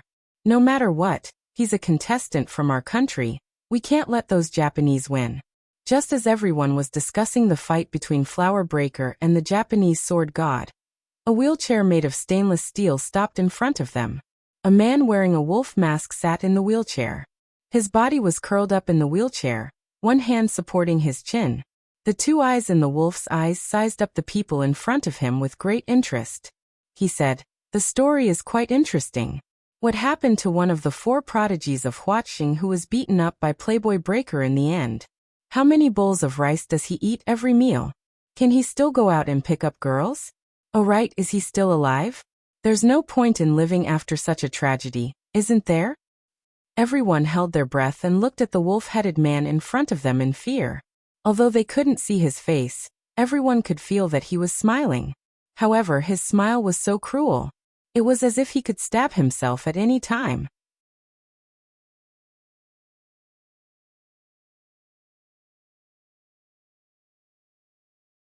Chapter 257. No one answered the wolf-headed man's words. This person's arrival was too strange, and his identity was too suspicious. Under this dim and ambiguous light, wearing a bronze wolf mask in front of everyone, it already made everyone's heart feel heavy, and it was hard to breathe. Was this something that a normal person could do? What? No one wants to answer? The wolf-headed man said with a smile. "You see that I am disabled, so you bully me?" The man with the earring secretly swallowed and said, "We are not bullying you, but the questions you asked, we don't know." That young Master Lu, ever since his accident, he has never shown his face in public again. Before, when he had nothing to do, he would come to the Blue Mountain Club to sit down. I even fought with him a few times, but I haven't seen him for a long time. Yes, there was a rumor that he was dead before, but I don't believe it anyway. Later, Lu Qingming came out to support the Lu family, and this rumor became more and more popular. Fatso didn't go on. If he did, it would seem like he was trying to sow discord. So you think that the unlucky and miserable young Master Lu is dead, right? The wolf-headed man reached out to pat Fatso's face. Although Fatso was fat, he wasn't short. The wolf-headed man sitting in a wheelchair tried to stretch out his hand, but he couldn't reach his face. "Give me your face," the wolf-headed man said. Fatso clenched his teeth, ignoring everyone's surprise and the subtle sneers on their faces, and really gave his face. The wolf-headed man patted Fatso's face, laughed and said, "You Fatso, your fat head is quite flexible. Do you know what will happen to you if you don't give me your face?" "I don't know." Fatso's face was very close to the wolf-headed mask, so he could more deeply feel the ridicule and hatred emanating from the wolf-headed man's eyes. He felt very strange. He had no enmity with this wolf-headed man. It was the first time they met, so why did he hate him? Soon he understood that the wolf-headed man's eyes weren't deliberately aimed at him, because the target of his ridicule and hatred was himself. He looked at others with the same eyes. "I'll break one of your legs." The wolf-headed man was laughing, but his voice was sinister. Fatso didn't laugh. He knew the wolf-headed man wasn't joking with him. Although the wolf-headed man was disabled, the person pushing the cart behind him looked at him as if he was a lifeless corpse. He was afraid of the wheelbarrow. This is really a bad habit. The wolf-headed man let go of Fatso's face and sighed softly. "I'm disabled, so I want to break everyone's legs. Why do I have to sit in a wheelchair while you can walk? It's not fair." The wolf-headed man looked at the crowd and said, "Don't you think this is unfair? Didn't you guys want to know what happened to one of the 4 prodigies of Huaqing who had his legs broken and face disfigured? I happen to know him very well. Let me tell you what kind of life he leads, okay? Do you know how he walks?" the wolf-headed man asked. Everyone was stunned. Was this guy a lunatic? Some of the smarter ones already understood the wolf-headed man's identity. They wanted to stuff their heads into the sofa, so that no one could recognize them. Why did he come to the Blue Mountain Club tonight? Why didn't he go to the Jiangnan Club? Why didn't he go to the Alluring Club? Why didn't he go to any other club? Why did he have to go to this damn Blue Mountain? Let me show you. the wolf-headed man said with a chuckle. He used both hands to support himself in the wheelchair, and tried to stand up. Just as his butt left the wheelchair, he fell back down powerlessly. He didn't have much strength left in his body. The wheelbarrow man wanted to help, but the wolf-headed man pushed him away and said, "I'll do it myself." He took a step forward and landed on the ground with one foot. Then he raised his other foot and landed it gently. His butt arched and he grabbed the wheelchair with both hands to support his body. When both his feet landed on the ground at the same time, and he was sure that he could stand, he slowly let go of his hands that were holding the wheelchair. Fortunately, his body only swayed a few times and he didn't fall. "Come, let me show you how young Master Lu, one of the 4 young masters of Wuxia, walks," the wolf-headed man said with a chuckle. His left leg stood more steadily. His right leg was more seriously injured, so when his left leg took a step forward, his right leg dragged forward at the same time. His body swayed left and right like a duck that had just learned how to walk. He walked from the bar counter to the long corridor, and then from the long corridor to the bar counter. He said with a chuckle, "Did everyone see that? That young Master Lu walks like this? Don't you think it's funny? Don't you think he's like a duck?" The wolf-headed man laughed as he walked. The space wasn't big, but he walked over and over again in high spirits. As he walked, he asked everyone if young Master Lu walked like a duck. There were more and more onlookers, and some people even ran out of the private room to watch up close. No one spoke and no one smiled. Everyone held their breath, as if they were watching a very sad one-man stage play. In the private room upstairs, Lu Qingming and a group of his companions were drinking and chatting. Looking at the wolf-headed man's performance through the window, Lu Qingming's face was gloomy. "Young master, is that wolf-headed man crazy? Since when does the Blue Mountain Club need a clown to perform?" "Pa!" Lu Qingming suddenly turned around and slapped the talkative guy's face. "Don't call me young master." Lu Qingming roared. A long-legged beauty leisurely held a glass of wine and said, "What? Lu Qingming, do you only have this little courage?" "It's the Lu family's decision to let you take the lead, not you. What are you afraid of?" Wang Jinghong, shut up. Lu Qingming fiercely glared at the woman and said, "If you want to die, don't drag me to hell with you." Wang Jinghong stood up and stood in front of the window with a glass of wine in his hand. He sneered and said, "Having such a big brother really makes people scared and have nightmares at night. But a cripple is a cripple, and a disabled is a disabled. What else can he do now? Don't tell me you're going to hand over everything you have just because of his comical return? Let me tell you, if you dare to do so, I will look down on you for the rest of my life." Wang Jinghong pointed at the wolf-headed man who was still walking back and forth, giggled and said, "Look, doesn't he look like a duck?" Lu Qingming didn't laugh. He clenched his teeth and tightly grasped the window with both hands, almost tearing off a piece of the precious wood. For him this was a difficult choice. The wolf-headed man walked back and forth 5 or 6 times, panting and sweating profusely. More and more people gathered around, which made him very satisfied. He walked around in circles, glanced at the audience, smiled and greeted everyone present, and said, "You say, isn't that young Master Lu ridiculous? Isn't he pitiful? However, there is something even more ridiculous and pitiful. Do you know how his face was shaved? You must not know, right?" The wolf-headed man proudly patted his chest and said, "I know. Come, let me show you." Is there any applause? No one applauded. No one dared to applaud. The atmosphere at the scene was dreadfully depressing. It was obviously a scene of feasting and debauchery, and there were many handsome men and beautiful women around, but everyone seemed to be receiving a solemn trial. This wolf-headed man was judging them. Such a strange thought emerged in their minds. No one applauded, but the wolf-headed man was still enthusiastic and said, "You haven't seen my performance, so you don't want to applaud. When you see my performance, you will definitely not be able to stop yourself from clapping. Because in this world, no one can perform better than me." As the wolf-headed man spoke, he reached out and touched the back of his head. The wolf-headed mask was taken off, revealing a ghostly face that made everyone present instantly feel a chill down their spine. Yes, it was not an exaggeration to describe it as a ghostly face. There were scars all over his body, one wound next to another, and there was almost no skin left unscathed. The left eye was cut in the middle, the bridge of the nose collapsed and almost became a big hole, and the lips were also cut in many parts. It was as if one could use chopsticks to pick up a piece of it and dip it in wasabi to go with wine. He was no longer a human.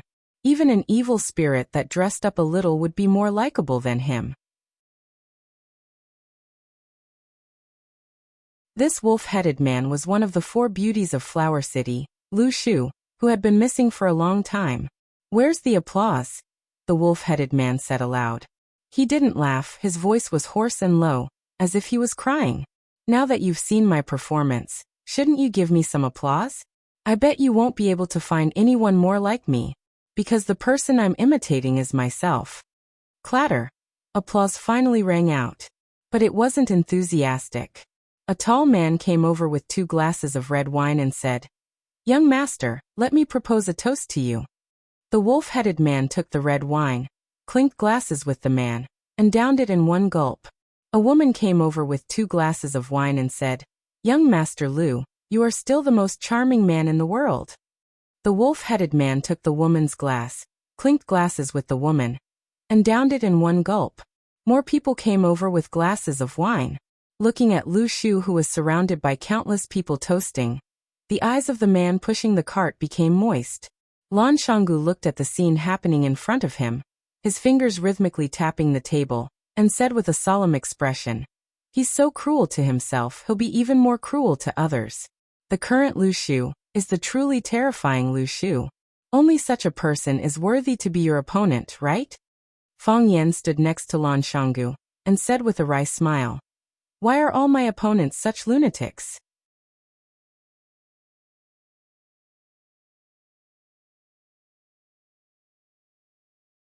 Chapter 258. The most unlucky thing was to wear a new pair of leather shoes and accidentally step on dog poop. What was even more unlucky was to want to wipe the poop clean, but accidentally let it stain your new pants. Fang Yan felt that bumping into the willow tree was like stepping on a pile of poop. Moreover, he thought that his previous action had already gotten rid of that pile of poop.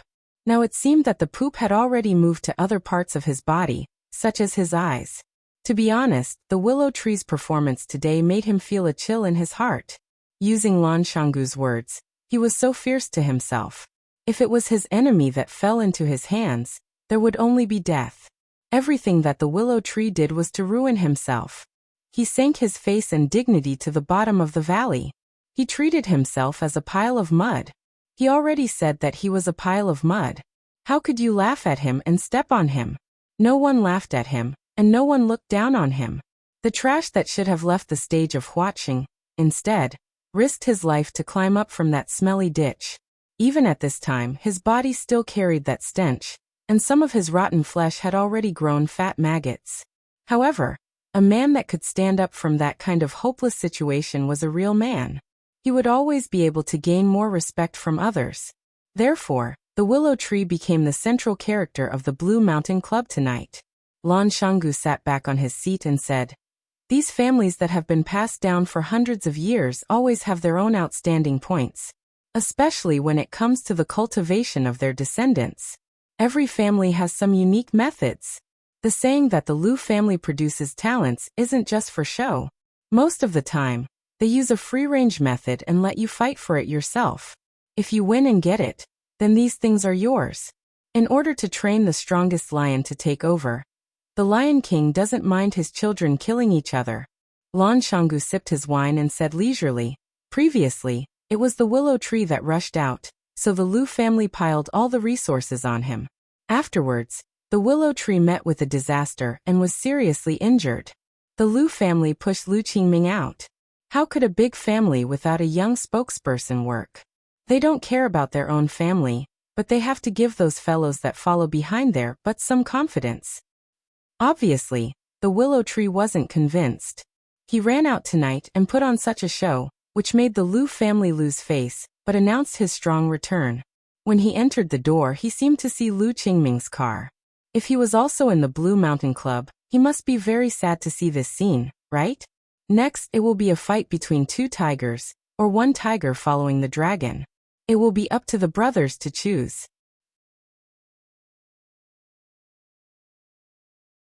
Fang Yan returned to his seat and said, I'm not interested in the fights between you big clans. I'm from a small family. I just want to eat my fill and wear warm clothes. You're also one of the 4 prodigies of Huaqing. Can you help me talk to Willow Tree? How about that? Lan Shanggu looked at Fang Yan with a smile and said, Brother Fang, you are making things difficult for me. You and the Willow Tree are mortal enemies. It is said that the Willow Tree's good face was cut like this because of you. If I go and mediate between you, he will definitely hit me with a wine bottle. I admit that I broke his leg and scratched his face. But I had no choice. You don't know how dangerous the situation was at that time. He brought a group of people to kidnap my dearest family, and wanted to kill me as well. I endured and endured, but I had no choice but to beat his legs and cut his face. After doing this, you don't know how sad I was. I haven't recovered until now. Lan Shanggu widened his eyes and stared at Fang Yan. He thought to himself, how could this guy say something so shameless? When were you sad? After you crippled the Willow Tree, you seriously injured the Jiang family, took Xia Tian to eat at Sky No. 1, and conveniently destroyed the famous Tai Chi master Lu Xueru. You still haven't recovered? Fang Yan's expression was sad, and he said in a sorrowful voice, when I saw the Willow Tree take off his mask, I can't describe how I felt. How did a good young man become like this? Although I scraped him a few times, his face is really disgusting. This time, Lan Shanggu not only felt that the Willow Tree was dangerous, but also felt that the guy in front of him who talked about the Willow Tree with a pitiful face was even more dangerous. There were so many perverts these days that people didn't feel safe living. Lan Shanggu raised his glass to Fang Yan and said, Brother Fang, let's not talk about other people's matters. You should have already guessed why I came to find you. Everyone is staring at the big fat piece of meat that is the Rubik's Cube, and our Lan family is no exception. With such a good thing like getting rich, we have to take care of our own brothers first, right? Fang Yan looked at Lan Shanggu thoughtfully and said, I have guessed why you are looking for me, but what I don't understand is why you are looking for me. What does I have to do with the Rubik's Cube technology? I am just an ordinary teacher at Rosefinch Secondary. Lan Shanggu laughed and said, Brother Fang, it's meaningless to talk like this. Who is in charge of the Rubik's Cube? Miss Lu Chaoga. Lu Chaoga separated from the Jiang family and rebuilt Chaoyan technology with the Rubik's Cube technology. Although I am not as smart as the others, I am not that stupid. Chaoyan technology, from the name, you can tell that this is the company of Lu Chaoga and Fang Yan. Can your position in the company, or your position in Lu Chaoga's heart, be light? Fang Yan shook his head and said, I am really not joking. At that time, I did not agree with the name Chaoyan Technology, and I have never asked about the company's matters. Why don't you talk to Lu Chaoga? Lan Shanggu sighed and said, in the past, everyone was familiar with each other, but now it is not easy to see her. I have made several appointments, but she did not have time to come out. Fang Yan thought, of course Lu Chaoga would not run out to meet you at this time. Chaoyan Technology had just been established, and the Underground Research Institute had already been destroyed. Excellent engineers were killed, and she was now very busy. More importantly, in a situation where the enemy was unknown, how would she know who was the good guy and who was the bad guy who wanted to overthrow her? In the face of profit, those people could really do anything. To tell you the truth, in order to be your partner, I have specially asked someone to investigate the relationship between you and Miss Lu Chaoga. In fact, this matter is not very difficult to verify. You only need to go to Rosefinch and ask. Brother Fang is now the spokesperson of Lu Chaoga in Rosefinch, and even the principal of the school values you very much. I think, in addition to Brother Fang's outstanding ability, it is also because of Lu Chaoga's influence behind the scenes, right? That's right. Fang Yan nodded. When Lu Chaoga left, she did put in some good words for me. So Fang Yan, how about helping me out? Lan Shanggu looked at Fang Yan sincerely and said, I know that Lu Chaoga found a very powerful partner in Yanjing, and even the Jiang family does not dare to easily go against them. I know what I am capable of. You guys eat the meat, and I will be satisfied with a sip of the soup. What do you want? Fang Yan asked. Since you intend to commercialize the Rubik's Cube, Then you will definitely develop products suitable for civilian use. How about the Lan family sell these products? I have no right to make the decision. Fang Yan said. But I can help you pass on the intention of cooperation to Lu Chaoga, and let her decide whether to accept your cooperation. How about it? Lan Shanggu was overjoyed. He raised his glass to Fang Yan again and said, Brother Fang, I cannot thank you enough. I will repay you in the future. You're too kind, Fang Yan said. It's nothing. I'm not doing this for money. Brother Lan and I hit it off. Yes, we hit it off. The two looked at each other and laughed. They drank all the wine, and drank it all. Lu Shu drank a lot of alcohol, red wine, beer, and even vodka with high alcohol content. His head was dizzy, and his eyes were blurred, but he was really happy.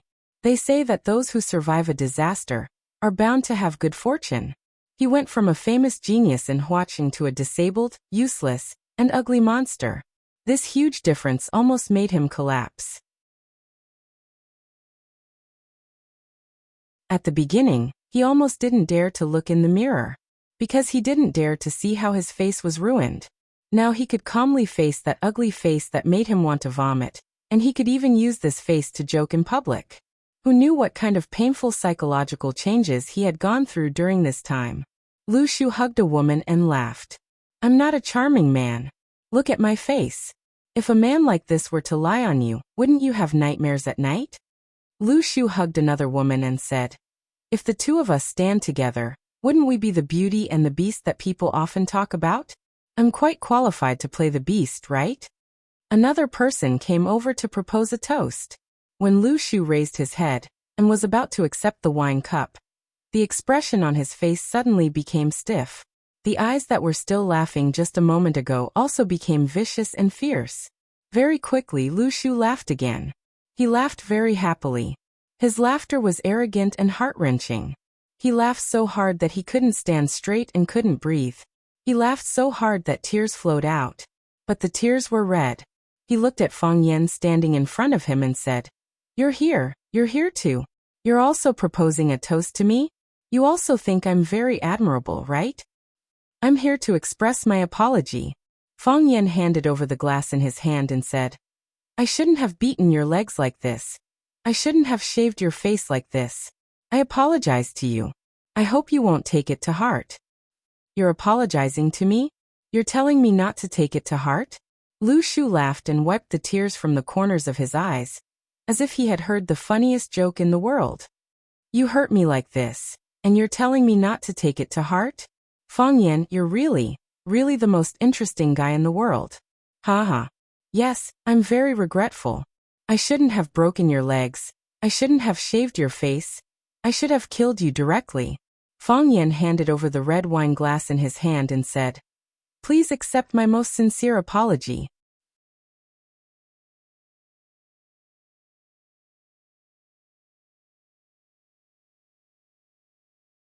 Chapter 259. Thud thud thud. The person pushing the cart rushed toward Fang Yan. While running, his hands were waving casually in front of him. Originally, it was plain and unremarkable, like a child playing house, and almost no one would pay attention to it. However, when his hands were waving slower and slower, as if each wave was as heavy as 1,000 caddies, and the air produced a hissing sound, Fang Yan's face began to become dignified. Collapsing cloud palm. A palm could collapse the clouds, and a fist could break qi. What was a cloud? What was qi? It was a fluid and elusive substance, which could be seen but not touched. However, a fist could collapse the clouds, which showed how fierce and overbearing it was. If the master was humiliated, the subject must die. As the person pushing the cart for the willow tree, seeing Fang Yan humiliating his master, he was extremely angry, and wanted to slap Fang Yan to death. The person pushing the cart was extremely fast, and in a flash he rushed to the front of Fang Yan. Then he slapped Fang Yan's face. Fang Yan had destroyed the willow tree's face, so he wanted to smash Fang Yan's head. What people who practiced martial arts cared about the most was fairness. The person pushing the cart was tall and strong, even taller than Fang Yan by a head. After the process of accumulating power, the palm of the person who was waving the cart slowly turned purplish red. That was the reason why the internal energy was burning in the body to a boiling state. His movement also suddenly increased by countless times, and he slapped down as fast as lightning. Even Fang Yan could only see an afterimage, and the naked eye couldn't even see the person's body clearly. Hiss! The air squeezed even more fiercely, and a painful groan could be heard. Fang Yan wasn't sure whether this collapsing cloud palm could collapse the clouds, but he knew that it could definitely collapse the air in his head. Fang Yan lightly stretched out his hand. If someone wanted to slap him, he would just stretch out his hand to block. It was that simple. Bang! The cup in the willow tree's hand suddenly exploded.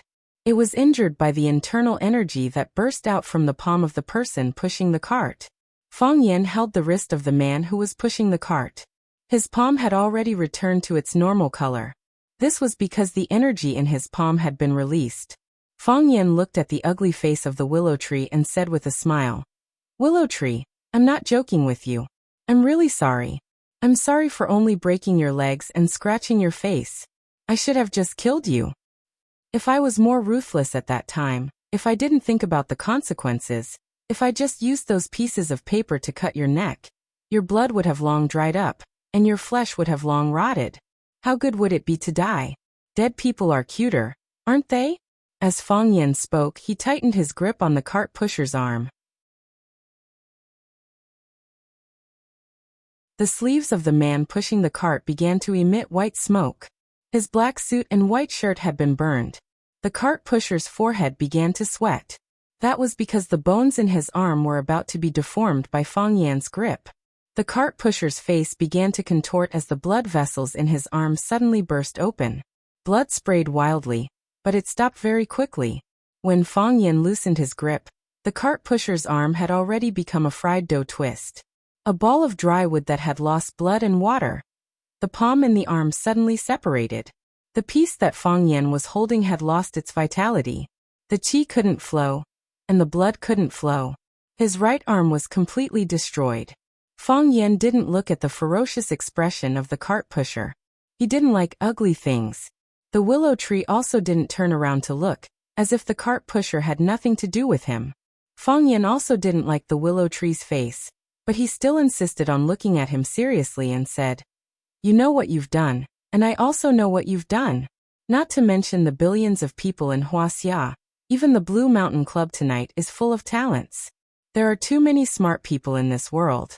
It's not just you, it's not just me. So I really don't understand. Why do you think you can deceive everyone? You made such a big show. You trampled on the face and dignity of the Liu family. You want to prove to everyone that you've come back strong. You want to let people know that you're still alive. Don't tell me you really came back tonight?" The willow tree also didn't like Fang Yan. When he saw Fang Yan's face, it was 100 times, 1,000 times, and 10,000 times more painful than when Fang Yan saw his face. Fang Yan felt pain because his face was too ugly, and he felt pain because Fang Yan's face wasn't ugly at all. If Fang Yan's face could become the same as his face, then he would be able to smile from the bottom of his heart, right? Why didn't you do that? The willow tree said with a smile. "The first time we met, I wanted to frame you. I wanted to provoke you and Jiang Zhulu to fight. At that time, you should have hated me, right? Later, I did so many heartless things. I even wanted to kill you and Lu Chaoga. I already did that. Why didn't you kill me? I've investigated you. I know that you're never willing to suffer losses. I've already treated you like this. Why didn't you kill me at that time? What's the big deal about breaking my leg? What's the big deal about shaving my face? You directly pierced my heart, cut my neck, and even at that time, you didn't drag me back from the window. If you let go, I might have fallen to my death from the downstairs. Of course, I might not have fallen to my death. So, you should have moved a table and smashed it down, the big table in the study.